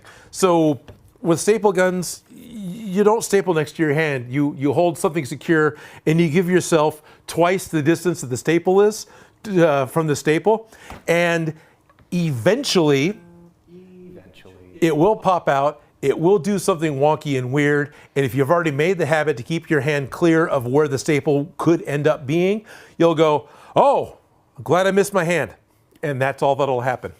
Or it's Bactine and Band-Aids. It's that, and not only is it just like staple guns, it's the basic tools that we use in the shop every day. So like a razor knife, Right. Well, there's safety for all those, but I just meant the staple gun is the one that's going to. Oh, of course. Yeah, that's. Totally. But go ahead. Well, yeah. I was saying that, basic rules of cutting, don't cut towards yourself. I've made that mistake 3 times, and pretty much every single time I put a good gash in my thumb. One of them I had to drive to the hospital for. So making sure that, not only is your blade sharp, because a dull blade is a very dangerous blade, which a lot of people don't seem to understand. Yes. It's definitely a safer blade when it comes down to being sharp.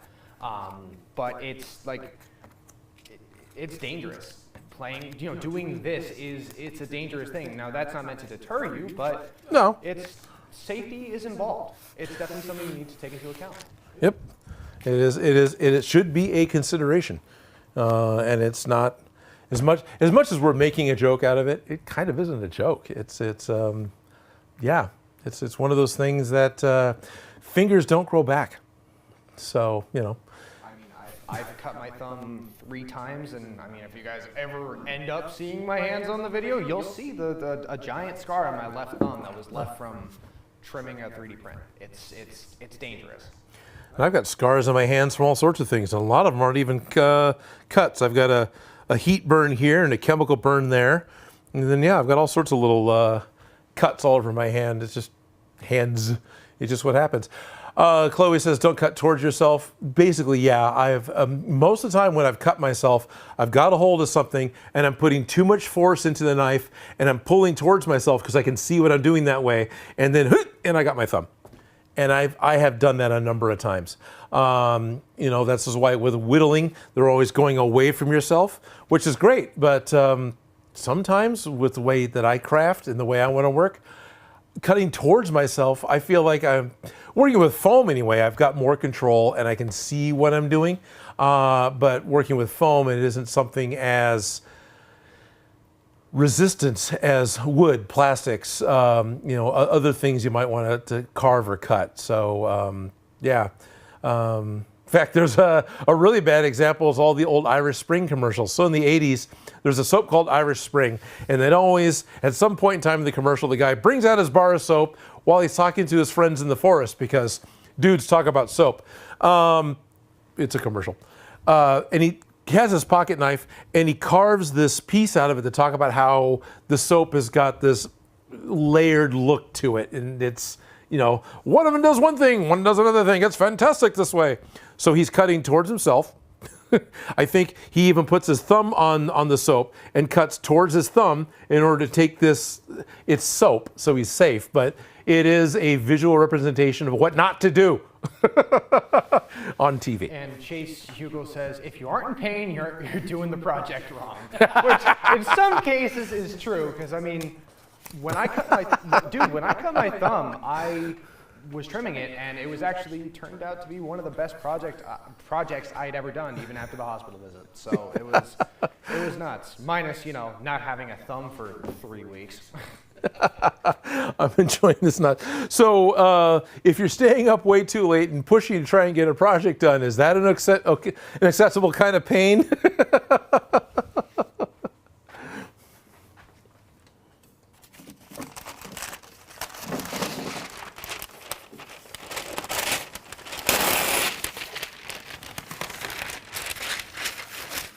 Says, I have a scar on my left thumb that looks like a lightning bolt from a box cutter.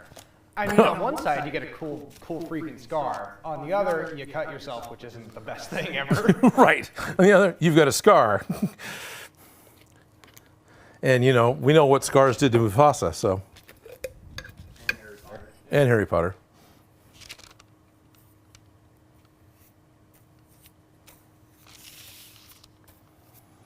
See, like at this point, I've broken out contact cement. Contact cement contains xylene and that other one that I'm not remembering right now. That's lovely, naphtha, and those chemicals are bad. Okay, so you really want to be wearing a respirator. But I'm a bad example, and I'm not going to be wearing a respirator because I'm trying to be a host on a show too.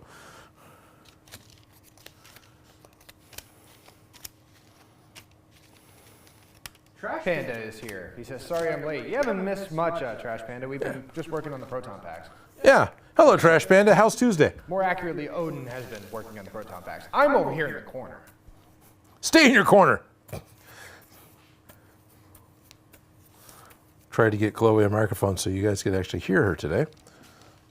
I sound like Uatu the Watcher over here, echoey in a daze.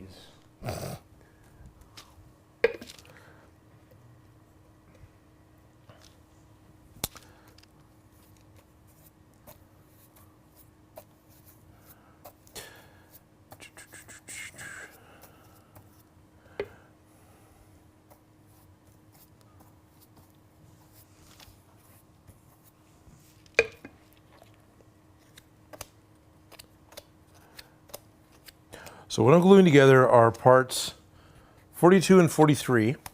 These are the decorative rings that go on the outside of the cyclotron bumper.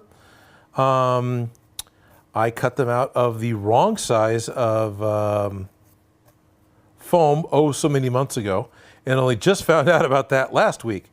So earlier I had set up my 2-3's TR3 laser cutter and cut out some new parts, and then I was going to play around with the rotary cutting function and didn't reread the manual recent enough to remember how to make that work. So that didn't happen. But it's a 10-watt laser, and it cut right through the foam without much of a problem at all. Easter 57 says, who is the ghost voice? Is it Ghost Joe? No, just me. just me. Yeah, just that person.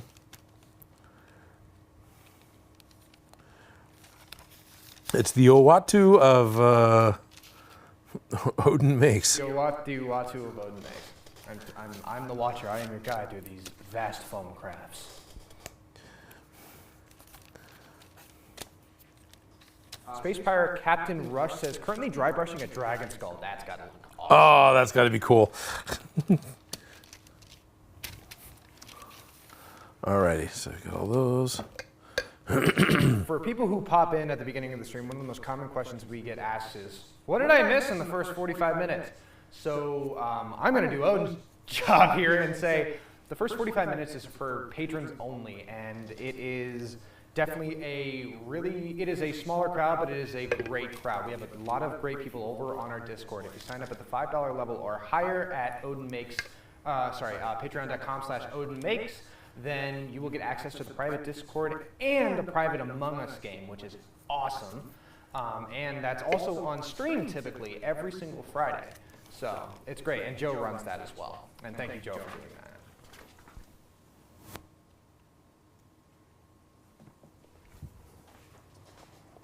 Ooh, that's way out here. Okay, maybe that's a little too tight.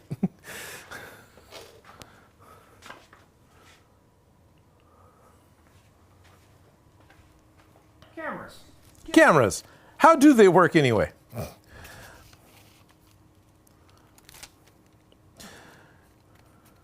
One of the things I talked about in the first 45 minutes of the stream that I won't go into complete details because once this live portion is over, you'll be able to rewind and watch it. I've been doing technical directing or switching on the main stage for the California State Fair. The main stage is where the concerts are happening every night. In fact, there's another week of concerts coming up here. So I'll be there every night through Sunday. That's 4 different cameras switching between them, and it's interesting to kind of try and do the same thing during my own live stream where I'm switching between cameras and also trying to be a host. And it's so easy to get distracted and forget where you're at and what you're doing. And leaving the camera on the wrong angle for an extended period of time. Sorry, guys. Llama King says, I have an idea for a superhero. It's about a grizzly bear that on a full moon he transforms into a human and is forced to do his overdue taxes. It's called Barely a Man. Do you like it? Okay. Basically, yes. That sounds like something that might be a lot of fun as a short story one-off. You know, I don't know long form, but yeah. There was a lot of comics like that when I was working at the comic shop where you would have some weird thing that was basically a joke and it would run for either one page or an entire issue and it would just never be seen again because joke's done. But yeah, no, that's not a bad idea. She says, looks like Odin's making a pizza. Later. I will be going to the fair tonight, and tonight is a cover band. It's Journey Revisited, so it's not actually Journey. That means there's no catering when there's actually a band that you've heard of. There's actually an artist performing and not a cover band. Then backstage they've got catering set up where we get to have dinner. Tonight is, they instead give us an allowance to go out and buy money from the fair. So I think tonight's a bloomin' onion night and a corn dog. And that's the healthy food I'm gonna have tonight because onion's a vegetable.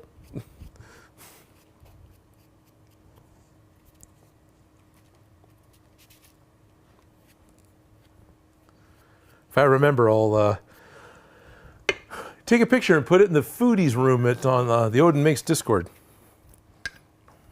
Mashup says, did you know that Paramount had worked with Marvel Entertainment before Disney purchased Marvel in 2009? They founded Paramount Comics in 1990, which had Star Trek and X-Men crossover issues. Yeah, I believe that. Ionla says, that sounds good, Odin. I'll eat whatever you give me. You can be at the fair tonight, Ionla? People were asking if Llama King's character had a catchphrase, and he goes, his catchphrase is grr.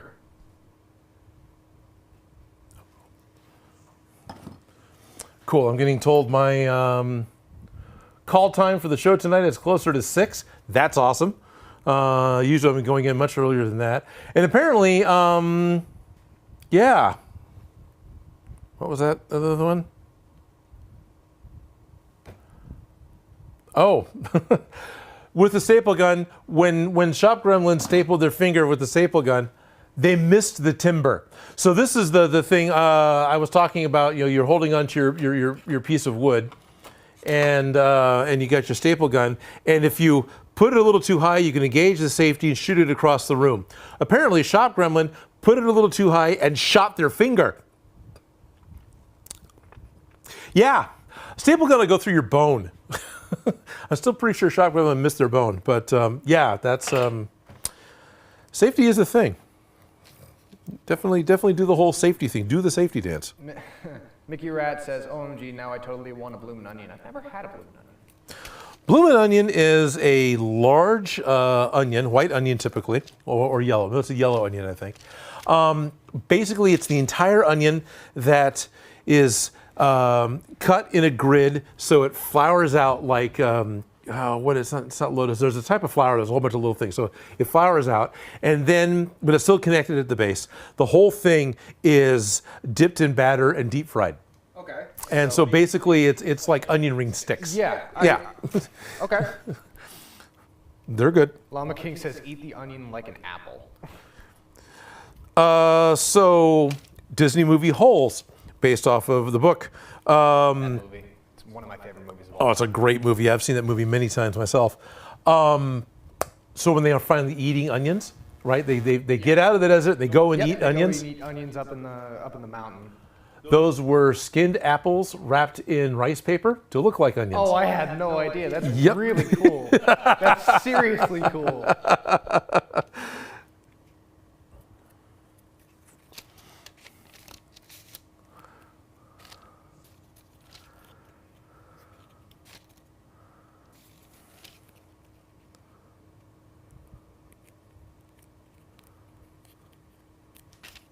Now I'm very close.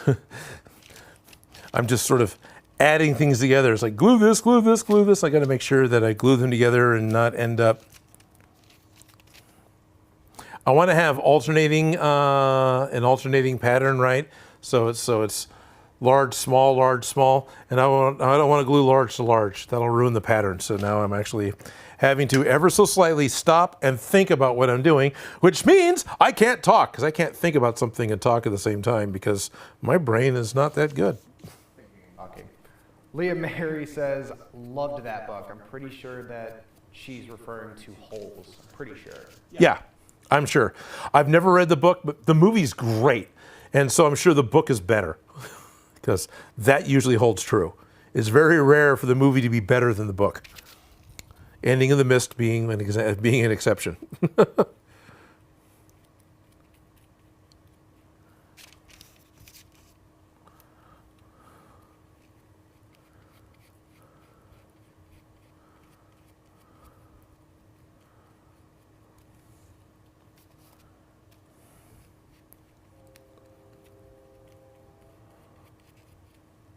This is what I get for just starting to slap stuff together, not thinking it through. I think I'm gonna manage to do this right still anyway, but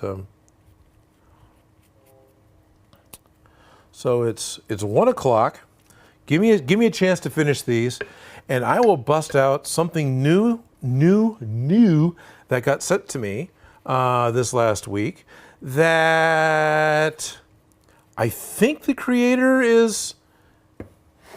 was a live stream, so it's not quite the same audience size as a produced video, but I think the creator is ready for me to talk about publicly, and I've got a chance to use it a couple times, and it's pretty cool. But I'm going to finish this first. There's your teaser that I've got something to break out and talk about.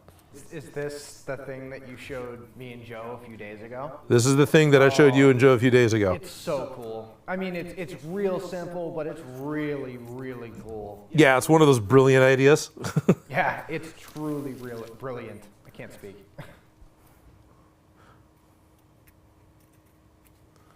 I'm seeing activity. Love the book. Oh, yeah. Oh, Leah liked the book. Cool. Odin, would you make any props from Predator? We haven't made any props from Predator, have we? No, I have not made any props from Predator yet. People have asked for the biomask since DIY Prop Shop. And there is actually a new Predator movie coming out in August. I finally saw the trailer for that. It looks great. It looks really good. Doesn't it? And I'm hearing that it is great, that there's been some previews for it now. I actually don't have any planned, I'm sorry. Is it possible? It is. But with a couple of cons and possibly another bit of contract work all happening in August, I'm not sure I'm wanting to take on something, too many elaborate projects. I mean, we could 3D print it. We could 3D print it.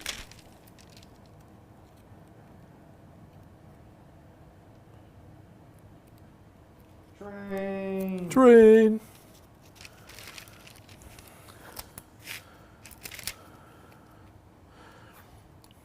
Now it's unfortunate that with Prey, this is the new Predator movie. I've been super excited about it because I swear I was reading that there is a Comanche version of the movie where the characters are speaking Comanche on screen, that it's not just a dub. Everything I'm reading recently just says dub, and that's actually disappointing because I was hoping for an actual spoken word Comanche version. Because the story is a Predator doesn't have prequels. It's not a prequel. It's just taking place earlier than the last Predator movies, and it's taking place in pre-colonial America, which of course it isn't called America at that point in time. And so the Predator is hunting Comanche Indians or Comanche Native Americans. I'm old. And so there supposedly was a cut that they're speaking Comanche with subtitles, and 100% that's the one I want to see.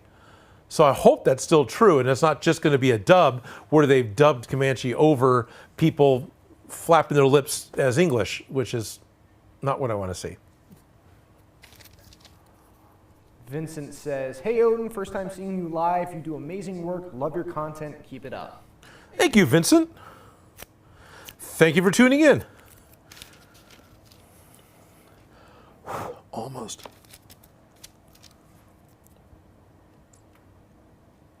I'll go ahead and give it a shot anyway. There we are.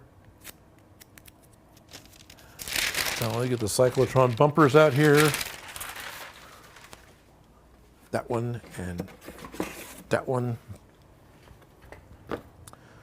These things go here. Und Mickey Rat here. says, "Thank you, Train." Thank you, Train.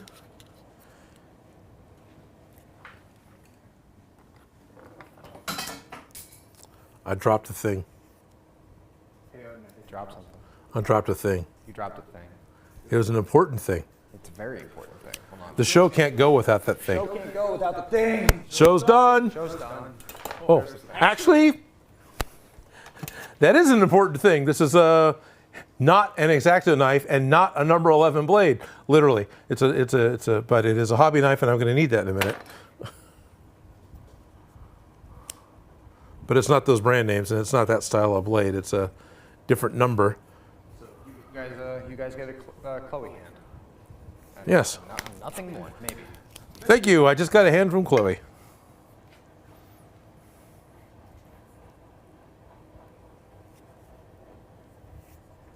That says, "Odin, here's a prop making idea. The point of view gun from Hitchhiker's Guide to the Galaxy." Oh, that thing's amazing.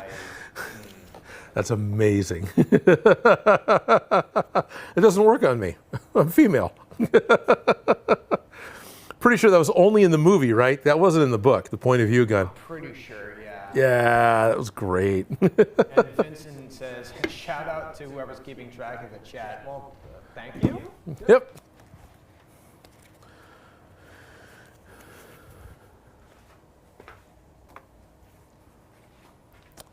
All right. Yeah, I'm letting the minutes burn away. It's still 1 o'clock-ish. Where's the heat gun?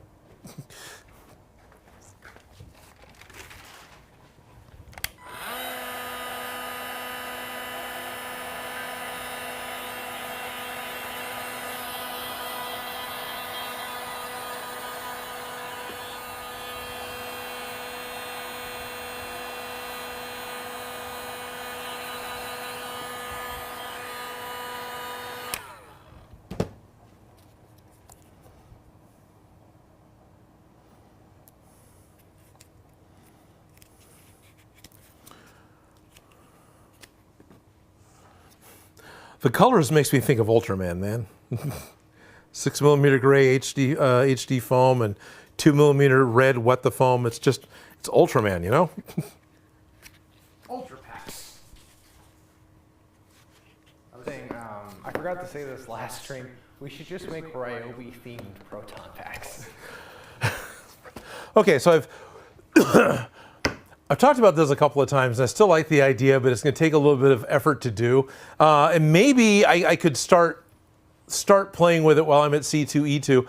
I would love to make a robotic arm, a power fist thing that was Ryobi, right? That it had like some of the design ethics or aesthetics of the Ryobi tools, that had the color and the logo and such, and it was just like this big monkey wrench crushing arm thing. I think that would be really kind of cool. Doom Fist or something. Like a Doom Fist, exactly. But Ryobi.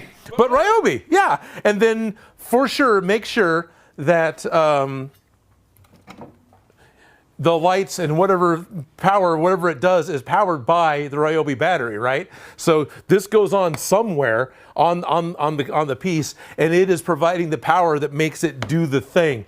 And actually, the monkey wrench is a pretty good idea, because that's simple enough to do. It isn't, but it is. Maybe. Let's just do a giant Ryobi monkey wrench. Giant Ryobi monkey wrench arm. Yeah. That would be great. Okay, so it's 1 o'clock. It was 1 o'clock, and it's still technically 1 o'clock. It's just 10 minutes past 1 o'clock. And right here on the Odin Makes Monday live stream at 1 o'clock every week, whenever possible, I like to show off something that I got in the mail.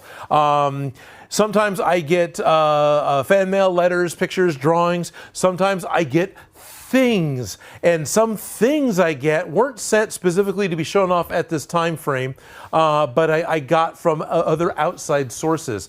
And what I've got today is a new thing that was sent to me from an outside source.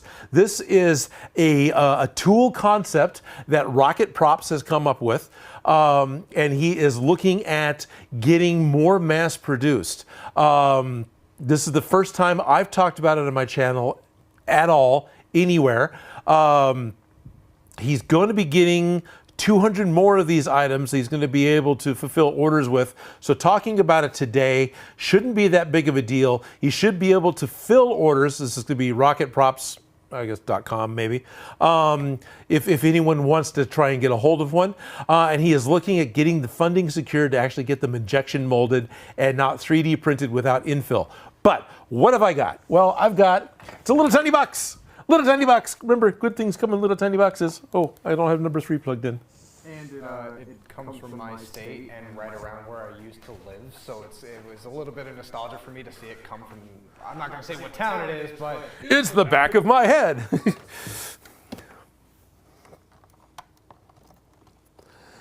Actually, at this point, this is the new awesome thing from Rocket Props, and by presenting it to you in this way, I can keep the secrecy going and make sure that I haven't tipped his hand to show off what it was, that Jacob will be totally ready to go with. Let me go back around the other side of the table.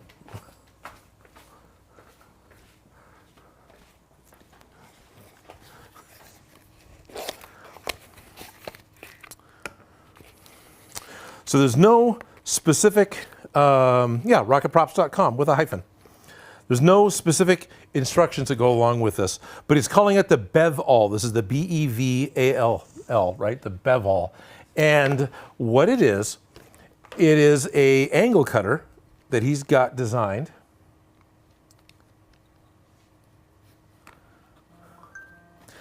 That specifically, see, I suppose I could give me a chance to zoom this thing in maybe. Because that's a little tiny red speck on screen, Odin. Can we actually see what you're talking about? No. Well, I don't want to show you what I'm talking about. Okay, that's extreme close-up, of course, because it's either too darn close or... But anyway, this is the Bev-all, and this is a prototype version, so it is 3D printed. It has a thumb screw here in the back that allows you to adjust the angle that's going to be at. And then this thumb screw up here actually is what holds a hobby knife in place. This can be your classic X-Acto knife or any other approximately 1/4 inch or 3/8 inch handled knife, and it slips through. There's a groove in the front. Can we see that? Almost can see that. There's a groove in the front as a guide for the blade for it to set in, and then you tighten this back thumb screw down, and that's going to hold.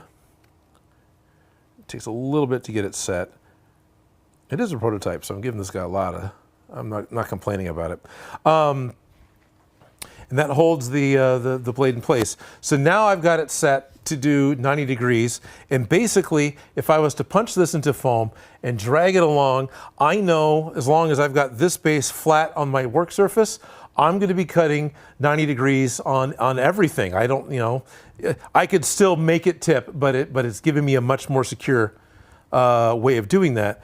But if I adjust it to say here, now I'm on a 45, and now everything I cut, I can stick it into the foam and drag it, and everything's going to be cutting at 45 degrees. And I think it's a really cool idea. And it's adjustable to be anywhere in between. This prototype has got, you got the little grippy teeth on something. You got two things that you screw together to help hold them together, and they have like shark teeth to grip. So this has got those grippy teeth. Mentally, I wonder if that's a concern because you're now restricted to how those grip teeth want to fall in place. But that may not matter if you planned ahead and they're falling on consistent things. But if I wasn't able to get 22.5 degrees, which is what you need in order to put together a 45, what is it? You get the 30 degrees is what a hexagon is all the way around to get you 360. So you need to do 15 if you wanted to actually do all those correct miter cuts. But that may not matter. And it goes pretty wide, which is interesting. So this is neat. I like it. I like this. I like the idea of this. What little bit I've done with it, this is not necessarily a sharp blade. This is one of those products that you want a wooden dowel to fall down in the background and make a sharp noise that the microphones pick up. You want your sacrificial piece of foam you're going to be cutting into, because you're going to cut through something and into this foam, and you don't want to be cutting into the mat because you want to be able to cut more. You want to do it this way. It works better. The Cause tools showed me that. I need another bit of testing foam. There we go. There's some leftover from Donkey Kong barrels. So I got my blade set at whatever angle this is, and then I can set it down. It's flat, it's on the angle, and you do the thing. And the cut is, it's as good as my razor is going to be, which isn't very sharp, but I do have a consistent angle throughout the full curved cut. And so I think this thing's cool. I think this has got a lot of potential, and I love the fact that it is not a proprietary item, right? It's not you don't have to have a special cutting tool. It's made to work with any. It'll work with, work with the ones the Cosplay Apprentice gave me. It'll work with some of the ones I've got left over from Excel blades. It's gonna work with any knife that is basically this type of format with a number 11 blade. You just, you put it inside and you do the thing, and you tighten it up, and you do your cut. And you make sure the blade goes through enough that you cut all the way through. And yeah, so there's the difference between having a sharp cut and a dull cut. This is fuzzy, and that's not really fuzzy. So this is why you want sharp. Aside from it's easier to make cuts when your blade is sharp and you're less likely to cut yourself, you're going to get better looking cuts in your foam. So, here we go. One last little plug. Because this is why the guy sent it to me. No, this isn't sponsored. He was just asking my opinion. I don't know if you can read it, but it says rocketprops.com. There's a hyphen between rocket and props. and this is his logo, which will be going on my on my cosplay repair kit box because I'm liking stickers. So yeah, Bevol, well, let's see if you can actually see the logo here. Do the thing, do the plug, and the light hits it right. No, you can't quite see it. Well, I can't with my glasses off. But right down here is Bevall, Bevol, rocketprots.com. This should be available soon. I haven't done a full project with it yet, but I like the idea. I really like the idea. And the only limitation that I've come across with this so far, I am almost terminally right-handed. So when I've got it set on an angle going this direction, I can grab it with my right hand and pull it towards myself, and it works well. When I wanted to do an inverse 45 degree and do the same thing, it was not something I could get a hold of. I mean, I could probably, oh, that's going to take some learning. that feels wrong, but I like it. And I think it's cool. And I think it's a simple idea and a simple design. And thank you, Rocket Props, for sending me one to play with. And it will be appearing in videos in the future. But if you guys want to go bombard him and buy out his 200-piece pre-order, then go do that. It'll make him happy. I get nothing out of it. So it's okay if you do. It's okay if you don't. He sent one to me to play with. I'm not getting paid. Michael Anderson says, "Shut up and take my money." Thank you, Michael Anderson. I hope he gets the funding to get it injection molded, because that'd be slick as an injection molded. And also if there was one that didn't have the grippy teeth, so you had infinite positions, or if it was preset to be able to hit, you know, specific things like the chop saws are, where you're at 30, you're at 60, you're at 45, 22 and a half, so on and so forth. That would be pretty cool. But I think I would rather just have smooth, tight as I want it to be, and it's going to be able to grip. So Bevol 1.0 is going to be back in stock soon, before August, and that's what it says on their website. So okay, it's going to be back in stock soon before when? It's going to be back in stock before August, it says, before the 1st of August. Oh, okay. So, like I messaged him when he sent me one saying, hey, can I put it in the video? He says, wait, I'm still getting more. So there you go. There's your preview. Definitely keep an eye. Yeah, if you guys get any one of those, please let me know what you think, because I'm excited by it. I like it. I like the fact that it works with any hobby knife. I like the fact that it isn't a proprietary blade, right? There's other things that have been made that then take a special blade, and you have to buy the special blade to make it work. Basically, I'm bad-mouthing Cos Tools. Those things are amazing, and the blades they have are really awesome, and they work really well. I love the fact that this thing's made to be generic. That's really cool. Says, okay, going to head out to eat lunch. Take care, everyone. Take care, Arnolith. Take care, Arnolith. Enjoy your lunch. We'll be doing the same thing in 45 minutes.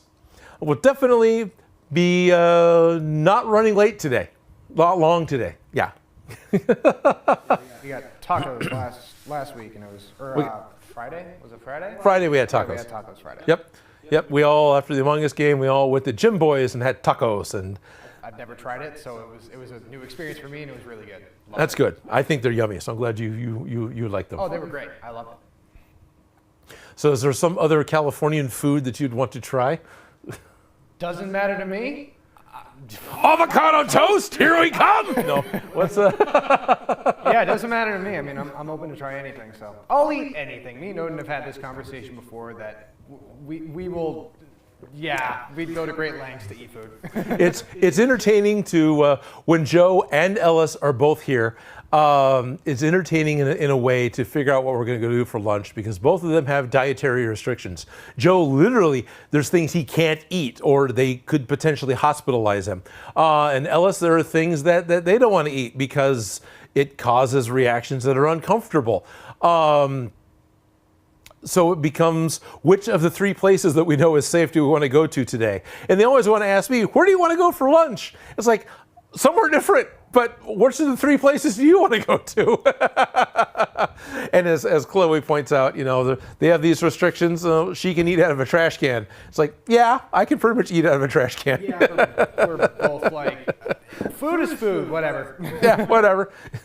What I don't want to eat is penicillin. So as long as I'm not eating penicillin, I'm probably going to be okay. Bread mold. Bread mold. Walker Industries says, so this question is for all the chat, but obviously I'm going to end up saying it. But how do resin 3D printers work exactly? Oh, okay. I only know regular 3D printers, which, I mean, I have more experience in the resin 3D printing, so. Resin 3D printing. How do they work exactly? So if I was going to print an object, let's get an object that has an orientation.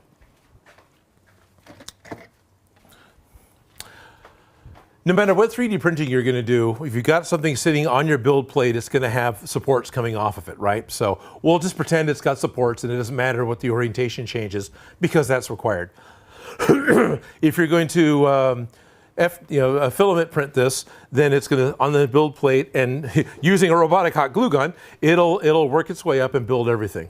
If you're using resin print, it is doing almost exactly the opposite.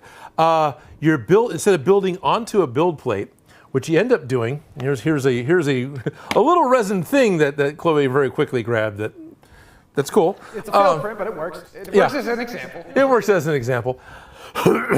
What happens is the build plate is actually moving up and down into a vat of liquid resin.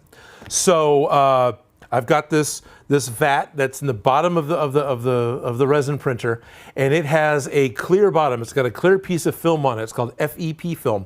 It is a type of film that's fairly tough, that is flexible. So when the resin lifts, it can kind of peel off. It's UV translucent, so it doesn't block UV light, and it keeps the fluid in the vat. So there's this film-covered vat that sits on top of an LCD screen. So you have the bottom box of a 3D printer has UV light in it, UV LEDs, and then there's a LCD screen, usually 4K anymore, and all it is monochromatic, that is on-off, like a classic calculator, or variations thereof, right? So you can get gradations. What it's doing is creating a silk screen for light. If you've ever done silk screening, this is how you put print on shirts that I'm not wearing.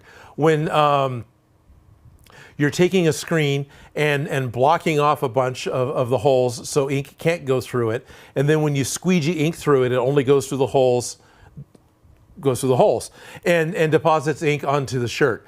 This is what's happening with the light. The LCD screen lights up. It allows light through the holes. It interacts. It goes through into the vat of resin, interacts with the bottom layer of that resin, and cures it.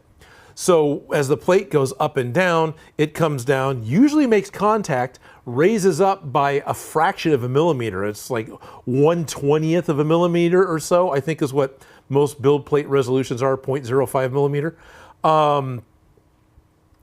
And so you got this thinnest layer that you can get of the fluid in there. It'll descend, squish all the fluid out, raise up to suck fluid back in, and then settle to the size it wants. So it does this motion over and over again to squish and mix the resin around.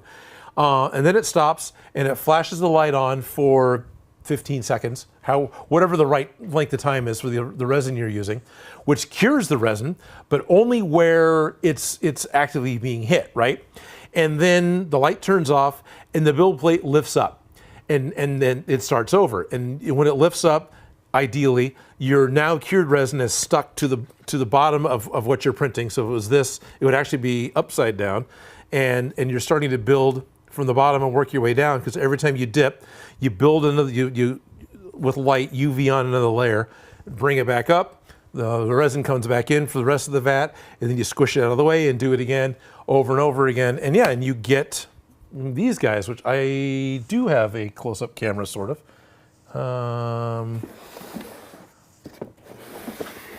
Trying to see if I can get to, there we are, 3. And so you end up with a 3D printed thing. This is the side that was attached to the build plate. So when it was building, it was descending and sticking in this way. I've got these support pieces. They're going down the parts that stick out. So like over here, I've got a piece that sticks out. Depending on how these shapes are, if they don't have a good solid connection to the rest of the print when it lifts up, it'll stay connected to the film. And that can basically ruin your print, because now you got something stuck there until it finally gets picked up and moved up again, and it's a way that 3D prints can fail. And it won't build because it's not being picked up, right? So it's not like it's building on the plate, and the build plate's going to come down and mash it and break it, because a loose piece that's not connected is just a shadow that's slowly growing, but it's only as flat as when the build plate comes down. But yeah, and then this is a failed print because I ran out of resin. So the top here is angled weird from the base, because as it was picking up, the countertop that I had my resin printer sitting on wasn't level by apparently that much. And as well as surface tension, it just starts sticking to the side, not being in the center.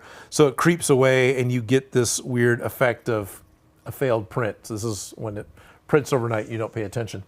So is that clear as mud?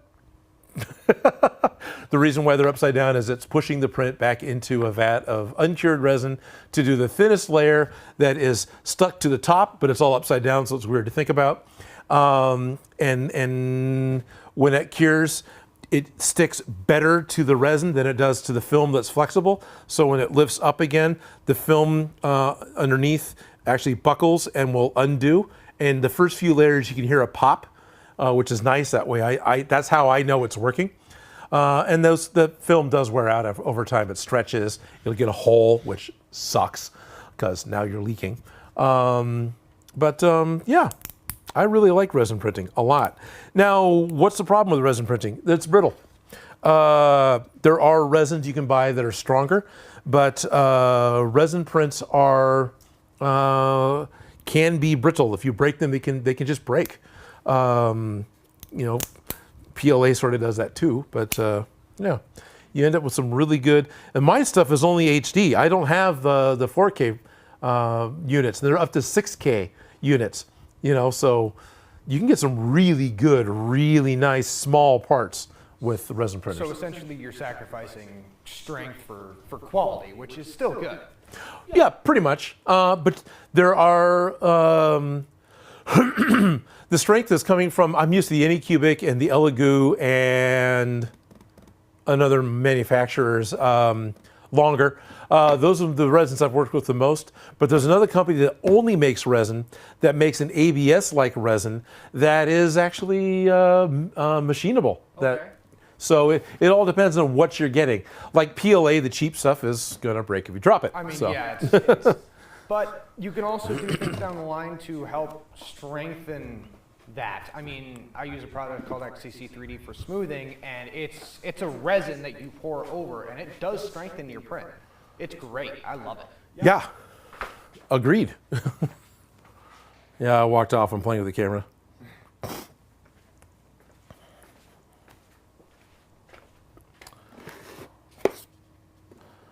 I do believe. It says almost spaghetti time for me. Oh, spaghetti. That's it. With the inclusion of this piece on the end of the cyclotron bumper, which I want to leave separate because it'll make it easier to paint and seal with Creature Cast, we have completed every step for the first video on the Lost Wax Oz channel for doing their Proton Packs. So Felicia, if you're watching, we're finally finished with video 1, and when we come back, we'll be able to start on video 2. So that'll be definitely the next Monday live stream that happens, and we'll start working on video 2, which won't be for a few weeks. I know there's a little bit left to this channel, so we find to talk about it, but the next 2 weeks there will not be a Monday live stream unless somebody else wants to do it without me, which is fine, but that's up to the other people. So right now, it's probably safe to say it isn't going to happen. Next Monday, I'm on crew for striking the main stage at, or tearing down and moving out the main stage at the state fair. Paid gig, contract gig, fine. That's one of those things where if anybody wanted to start streaming, I'm actually scheduled to be done while the stream's running. So if everything goes according to plan, I could potentially run over here midstream and join in, but I won't be here to get it started. So it's probably easier just to say, yeah, it's not going to happen. Then on August 8th, I'm going to be in the air flying back from Chicago. So same thing, there's not going to be a stream. Felicia's already mentioned that she does not want to be here on the 8th. That she's got plans over that weekend, was going to be looking at not being here anyway. So that just really worked out really well. So for the next 2 weeks, there isn't going to be a Monday live stream, but we will be back on the 15th. So that's a ways out. But we will be back on the 15th with doing a live stream again. And at that point in time, Felicia and I will be moving on with doing the beginning of part 2 of Chris's Proton Pack builds. It only took till August to get finished with the first video. That's because I keep talking about laser cutters and 3D printers and movies and stuff. But, you know, whatever. It's fun. It's my show. I want to talk about what I want to talk about.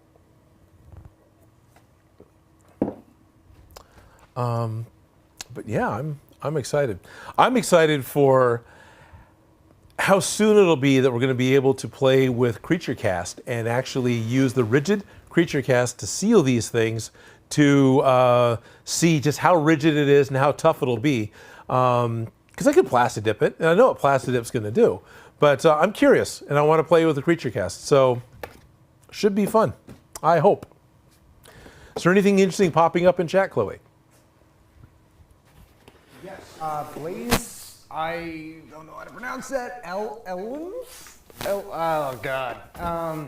Said, could you please make a Lego piece such as something from Ninjago, such as like a golden pin? I would love to see that. I think that would be a great project for you to make, Odin, considering Ninjago is one of the most popular Lego. Correct. Yeah, it's amazing. And I personally would love to see Kai's sword, which is one of the golden weapons from the first season. It's great. If you haven't seen Ninjago, you should totally check it out. Okay. I've seen this request a few times. I've got a couple of Ninjago sets. I'm kind of a classic space guy at this point. But yeah, all right, sure. I have no problem doing it. I would like to make more Lego parts. It just hasn't happened. But that definitely sounds like something that could happen for August. I'm looking at doing maybe a couple of swords because I got kind of a full month and it isn't even here yet. So I need to make sure I've got projects planned that can get done. I know we're looking at actually doing a Skyrim mask next. It's one of the Nightingale armor masks. And then I've made promises for a Berserk sword, which is big but not complicated. And so I'm looking at doing that. And the Ninjago sword doesn't sound like a bad idea. So yeah. I may try to find files for one of the other gold weapons, which is Zane shurikens. They're like big, kind of like Lego shurikens that go on the ends of the hands, and they look really, really cool, and I kind of want to make them. All right. I like it. I like it. That is a good idea. And I know exactly what you're talking about. I got all the Lego Dimension Ninjago figures, I'm pretty sure. Yeah, I ended up getting them all. And I remember Zane having shurikens. Yeah, that's like really small, like 3-pronged shurikens. And in the show, they look a little different, but they're really cool. Well, the show, their hands can actually open and close, and their elbows bend too, I'm sure. Yeah, they do. Yeah. And their knees. And that's fine, because it makes for a better show. Yep. I'm having a chat error. I had a chat error earlier, but it was fine. I got back on. Oh, interesting. Reload. Someone said, coat the pack in resin to make it rigid. Don't we have a plan to back it up, or were we just doing what the phone? That's what I was talking about. Was Creature Cast is a neoprene rubber, so it's a rubber substitute. It is a different method other than plastic dip for covering the packs, and there is one called rigid. There's semi-rigid and flexible. So there's actually 4 grades. There's one I don't have. I plan on using rigid just to see exactly how rigid it is. Wouldn't be opposed to covering it with resin, but I don't want to. So because basically resin isn't going to soak in, and so it's going to just sort of sit on the surface, and that doesn't feel right. Creature Cast is going to do the same thing, but it's thin, and I know resin can be thin. It's weird that for whatever reason in my head, between the two, one I'd like to do and the other one I'm afraid of doing because reasons. Yeah, everyone seems super concerned over the packs being rigid, so we're going to try Creature Cast as the first one for making them rigid. You know, I haven't used it before, so I want to. It's really weird. I've got Yeah. spinning hourglass on everything. Bernie Davis says Lego props? Question mark. Lego props. Bernie Davis, have you not seen? It's been a little while, but I've been making cosplay. This is what I'm calling it. Cosplay scale Lego props. Basically, the rods of a Lego. You know, there's the broom handles, the lightsaber blades, the antenna. They're all that same size that clips into a minifig's hand. I make mine at 42 millimeters in diameter, and I have ended up heavily distracted by things catching up. So there's stuff moving on my peripheral. I've scaled all my props based off of that idea. So I made like the megaphone piece. This is if you turn it around, it's a classic Star Wars blaster, or it's the police megaphone from the 80s. The handle was 42 millimeter, and I scaled the rest of the piece to be that size. And I've made a lightsaber, and I made an antenna, and I've made the classic space torch, and they're all these same sizes and compatible. You can actually stick them together and make them work. None of them are convenient. Oh, I guess there's one here. None of them are conveniently close, except for my lightsaber. So this is a slightly less than 42 millimeter blade because I had to go with what I could buy. This is like 41 millimeter. You guys are going to hate me. But this is the size, and this is, to the best of my knowledge, scaled correctly from a lightsaber Lego piece. So same thing with the blade. That this is, to the best of my knowledge and math ability, the correct size. It's weird that it looks wrong, but I think that's just because at this size, I'm now relaying it proportionally to my body, and I am not Lego minifig proportions. A Lego minifig at this scale would be about 24 inches tall, and that seems to be about right for this. So 24 inches, you know, they're somewhere around here, and the lightsaber blade is most of the length of the standing figure. So Lego props, and yeah, I totally want to make more. I want to make the classic movie camera or whatever. It was one of the space props. It was a very long black piece. It had a viewfinder on it. It had a handle on it. It had a stud receptacle on the front that kind of looked like a lens. It had studs on the side you could clip one of the flat plates on that had like a tape decoration to it. It had a stud you could stick onto the back. And then it just had details on the top that looked like controls and speakers. It could be whatever, but it looks a lot like a video camera. So I was thinking about making one of those, and apparently some Ninjago swords. Jerry Can Cosplay says, can't wait to see the Creature Cast in action. Because Jerry Can Cosplay shipped me from Ireland. Okay, well, no, Jerry's in Ireland, but he purchased from a shop in Portland, which is at least the same time zone and coast here in America that I'm on. A couple of gallons of Creature Cast and had them shipped to me. And at the same time, I got excited by the idea, so I ordered some too. And yeah, no, definitely want to do it. There's been things I've wanted to do, but I'm never working far enough ahead that I feel like I can take the time to spray something that requires evaporation to dry. I mean, Plastidip does as well, but that's actually chemical, and so it goes a lot faster than water. But what little bit I've been told from Ted, it doesn't take nearly as long as I'm thinking. So I'm hoping we'll be able to get the Creature Cast in action and make it work. And I've been looking at maybe doing something with like another puppet and using the flexible creature cast I've got in order to make a puppet build. So yeah, I am interested. And thank you, Jerry. Blaze reminding me that that Elims is pronounced Elims, not whatever I said it as. Oh, that could have been. That was so much more simple than I thought it was. Industry said, I've tried coating props and whatever else in resin, and it's worked really well. Oh, nice. Okay, good. Good to hear. It's interesting to me that all I can picture are runs. Are drips and runs. It's what I end up on the outside of molds when I'm casting stuff. And I'm really afraid I'm going to end up with that type of a look. Or I've worked with fiberglass, and if you lay fiberglass into a mold, you end up with the shape you want, and it's awesome. And if you lay up fiberglass over something, you've now got like the wet paper towel version of what it is you wanted to cast. And I guess I've really got it in my head that that's what I'd end up with and why I haven't done it. But cool. Good to know.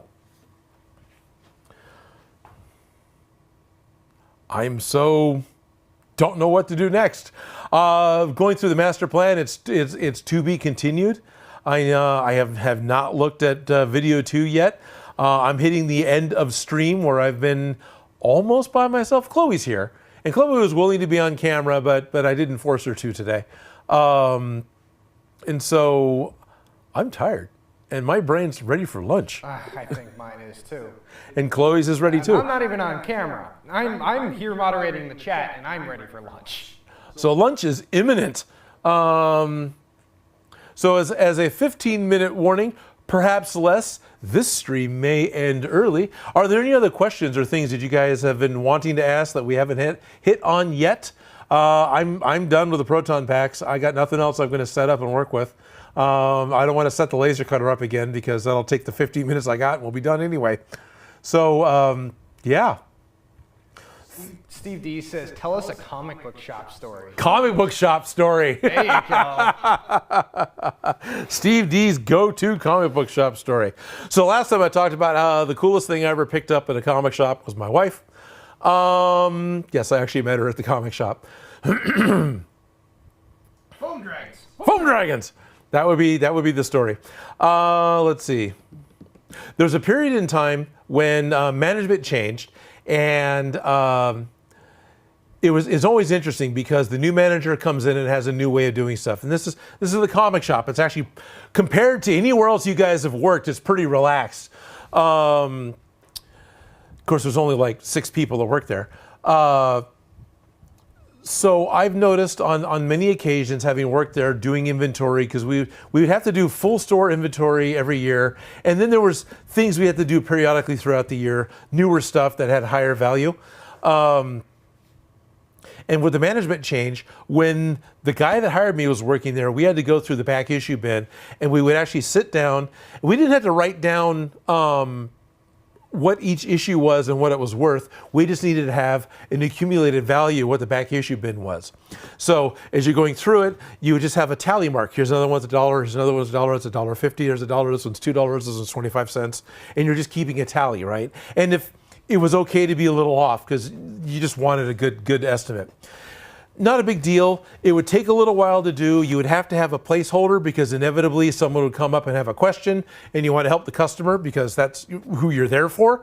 And so when the new management came in, Mike walks over to the edge of the counter. It's a slightly raised counter so you can see over people. And he looks at the back issue bins, which is like 24 long boxes, right? It's not a lot of comics, but it's enough that it took all day to count them up. And he goes, yeah, it's about that much. And he writes down a number and walks away. Okay, I did back issues. Oh, and you can do the wall. It's like, I like this. So having been interrupted a few times and having at that point had keys to the store, and I knew that inventory was coming up, I got up at 3 in the morning, went into the store, let myself in, turned the alarm off, relocked the door, cranked up probably 9-inch nails, and started to tally up all the trade paperbacks, all the art books. I think I got through all that stuff, the new comics, and most of the game books, uninterrupted, listening to what I wanted to listen to, because it was mandatory. Everyone had to come in and do this thing, right? When the boss finally showed up, it's like, oh, Odin, you're here early. What you doing here early? And I hand him my tally. It's like, here's this section, here's that section, here's that section, and here's half of this other section, which was like half the store. There was like 8 sections we had to do, and I had done like 3.5 of them. And he goes, oh, what time did you get here? 3? I was like, dude, it's 9. It's like, yeah, good night. And I left. And the only thing I got was the manager saying he felt bad that he didn't have that kind of initiative, or he didn't put that much effort into it. So I didn't get in trouble at all. It was great. So yeah, that was working at a comic shop. That was fun. Can I request a story? Yeah, okay. No, I wonder what story Chloe's gonna want. I freaking wonder. I wonder what this could be. This was that time that I was straining too hard in the toilet, and I popped a vein in my brain and died. Oh no, wait, that wasn't me. I was going to say the community college story that I love so much. Come on, I got to hear it in person. I haven't heard it since I got here. I've been holding off. Really? Have you actually been holding off? It is, for people who don't know from when I was in the chat before I got here, my favorite story was when Odin was in community college, there was a class where he ended up essentially blindly guessing a bunch of answers and making a bunch of other kids freak out. It was the funniest thing ever. But I'll let him say it if he'd like to. So this is community college, and I'm taking it's an arithmetic course or something, business math or something, right? It was supposedly an easy course to do, right? So I'm giving it all that attention. The teacher, because the business was an aspect of this course, instead of randomly calling out people, decided that we would just go in turn, person by person, back and forth, reading off the next question of our homework, right? And it was a way of him seeing that we've done the homework or not, and of course the rest of the class being able to confirm that they've got stuff right or not, because you can tell when something's wrong or when you're wrong. The big one was, as it's moving along, community college is people who are just out of high school, and everyone is still unsure of themselves. So everyone's got their homework, and it's like, okay, well, the answer I got for number 2 was 12 over 3, and I'm not giving it. It was like this really meek and afraid kind of it's this, right? Is the way the majority of the answers were being given as they go through. And I'm hearing this, and I'm not really that much older, but I don't care, right? It's not caring appropriately can be a superpower. So it comes to be my turn, and it's like, all right, 43. And the teacher's like, oh, you've actually got some authority in your voice. That's what was your answer again? I got 43 for problem 20. And I hear all these all the papers are ruffling. People are double checking stuff. And it's like, wow, what did you get for 21? Oh, well, for 21, I got 85. Oh, okay. Those are both wrong, but I love how confident you are. And the rest of the class has this sigh of relief. It's like, oh, okay. And it was amazing. I wasn't shot. I wasn't fired. I wasn't lynched. I was wrong. That was it. Twice. That is my favorite story you have ever told on this channel, and nothing will ever beat it. I swear. Am I retelling it with enough detail and correctiveness for you? Perfectly. Okay, because I don't remember what the numbers are or anything. I just remember the feelings. Of course you wouldn't. It was God knows how many years ago now. Yeah, that was the 80s. So Ellis loves community college and loves extended learning, and is actually he's got a master's. There was a point in time when they were going back through. American River College is a local community college here in Sacramento. It's actually where Smosh came out of. So the two guys met in high school, but they were in American River College when the channel took off. When I went to community college, we had student ID numbers. Nobody knew it because nobody used it. We all just used our social security number, right? So I'd walk up to anyone. It's like, oh, okay, well, what's your social security number? And in line in front of everyone else, you just rattle it off because it doesn't matter, right? Computers weren't a thing quite yet. This is like, late 80s. So I never knew what my student ID number was. Ellis wanted to know because Ellis had their number and Ellis had Duncan's number. And it was neat seeing the progression of the value of the number based off of presumably the number of students, right? Like if you have a student ID number, logically, it's just going to incrementally grow with each new student. They're not going to be randomly generated. It's going to, oh, you're the next one in line, here's the next number. So having to go back through and look up and find my old student record, which it's online. If you know your, you can, as a student, you can log in and see your record. I can't log in and see everyone's record, but I can log in and see my record. So answer the questions, got the, okay, well, here's your password, because I could never look it up. Anyway, Ellis had a 6-digit number. I think Duncan had a high 6-digit number. I had a 5-digit number, which Ellis thought was really cool. And it was like a low or mid-range 5-digit number. It wasn't like 99. It was 60 something. But yeah, so that was fun. We actually do have some questions here. Oh, good. He asks, what's the plan for lunch? Who's asking? Stupid Monkey. Stupid Monkey. Well, Stupid Monkey, what do you want to do for lunch? Trash can? Trash can! Super Monkey, we're going to be eating out of a trash can today. I don't know, Costco hot dogs? I'm not sure. Well, I haven't nailed it down. We could do mod pizza again. We could, what else is around here that'd be fun that we haven't had in a while? We could go to a whole nother Mexican place and get something else. We could, I don't know. Haven't really thought about it. I saw Joe pop in and out at one point in time, so I don't know if that's a part of lunch or not. And if it is, then we need to make sure we go somewhere that Joe's going to be able to eat. So. Oh, Joe, is that who is at the door?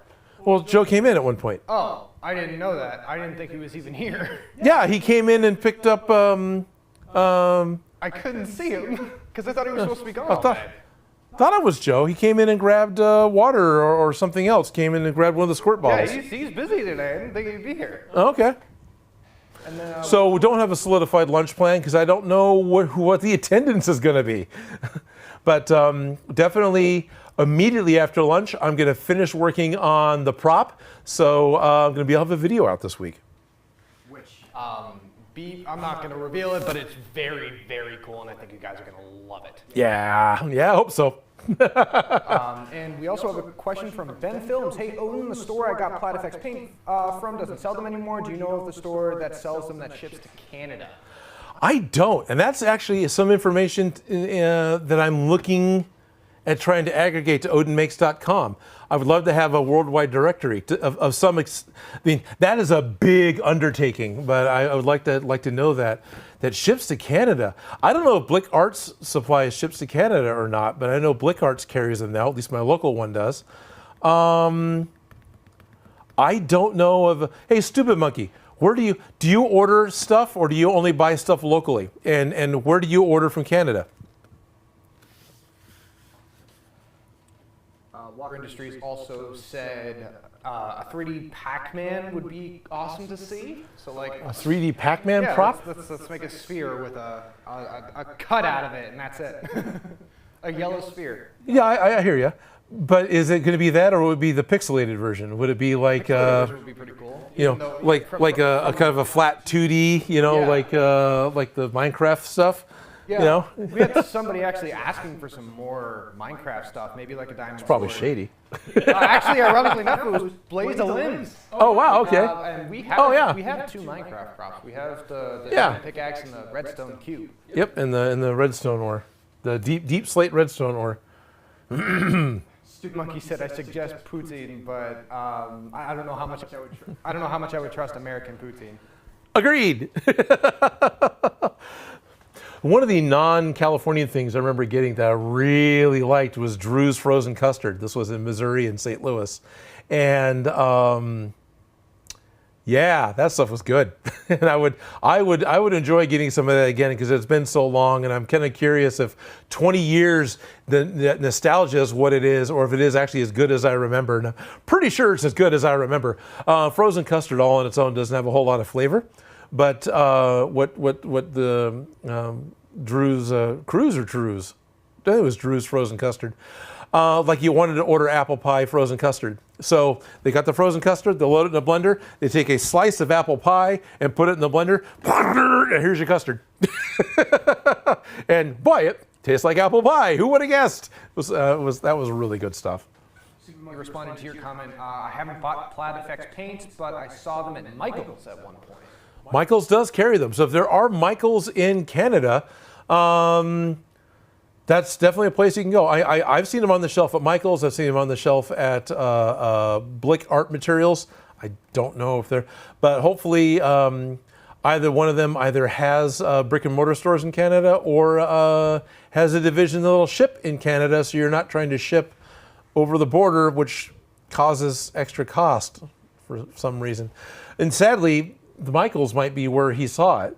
I know the company Plaid had issues during the whole pandemic with, because they make their paints in the US, they were having problems with supply chain and getting things made.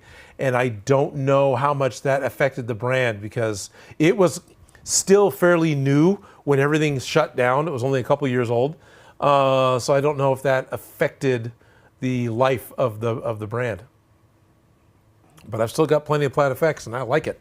I used it this morning on the prop that I'm still working on. Oliver Sykes, I think is how it's pronounced. Oh, Oliver Sykes Hallowed? Yep. Currently in ISO, don't know what that is. Isolation. Isolation. And have been binging your vids, love watching your Marvel ones in particular. Thank you. Well, I hope, Oliver, that your isolation goes by smoothly, cleanly, and without much of a problem. And we all know that he's not in isolation for anything trivial. No, this guy is stuck in a decompression chamber because he's actually a deep sea welder working at the bottom of the Mariana Trench, and he's got a 3-week decompression before he can come back out into the real world because he's a freaking badass. So thank you, Michael, for watching, and enjoy the binging. Or did I get that wrong? I don't think I got that wrong. It says there's a shop that uses a whole piece of cake they blend into their milkshakes. That sounds good. Oh, that does sound good. Bernie Davis. Mickey Rat, they're called Michaels. Oh, they're actually spelled differently. Okay. Oh, Ben Films doesn't have them in their city anymore. Really? Ooh, that's not good. Okay, I haven't talked to the Plaid people in years. I'm wondering if Michael's isn't just phasing out their cosplay section because all of Evil Ted's molds got put on clearance. In fact, Ryobi was talking to me. They bought some of those molds because they want to just pour hot glue into them at C2E2 as part of their, hey, here's a quick and easy way to make extra bits to go on your projects. So I'm wondering if Michael's tried the cosplay stuff at the wrong time and the pandemic hit. And then, of course, all they want to do is look at numbers. And it's like, oh, well, no one's cosplaying anymore, so let's get rid of it. It's like, well, there haven't been any cons in 2 years, so no. Bummer that. He-Rat said it's called Michael's, like it was a joke, the way it's spelled. Michael's the way it was spelled. And, Oliver said, spot on, Odin. With my circumstances, in isolation is what we call, or ISO is what we call it in Australia. Oh, okay. Got it. Nice. Crashing stream, crashing stream. Crashing stream. Crashing stream. Hey, guys. Hello, Alice. Thanks for crashing the stream. Well, it's 2 o'clock. The lunch crew is here. So I want to thank everyone from tuning in from all over the world and enjoying our Proton Pack build. Finally got the bumper pieces made to be put on. We got those laser cut on air and enjoyed the fumes. I'm fine. And remember, next week, unless Joe and someone else wants to run it independently without me, I won't be here. I'm striking the main stage for the State Fair. It's scheduled to be done at noon, but I don't know if it'll be over in time or not, but if you guys wanted to start without me, you are welcome to, and I will come over as soon as I can. I will not. And they will not. So we will not be live next week, and we will not be live on the 8th because I'll be in the air flying back from Chicago. So it's going to be 2 weeks before the next Monday live stream, and we're going to start working on part 2 of Lost Wax Oz's Proton Pack builds. There's a few extra pieces to make and put on the packs. We're going to do that first. Felicia will be back at that time. And then we'll finally get to coat these things in Creature Cast and move on with the electronics. But I know there's going to be lots of different ways you can ramble on for 2 hours and fill up an afternoon and not actually say anything important. But guys, thank you for watching. I really, really do appreciate it. And this is how Odin makes. And train. And don't forget to like and subscribe and go to odinmakes.com and support me and my family because we need to buy lunch. Do it, please. Do it, please. There we are. End stream.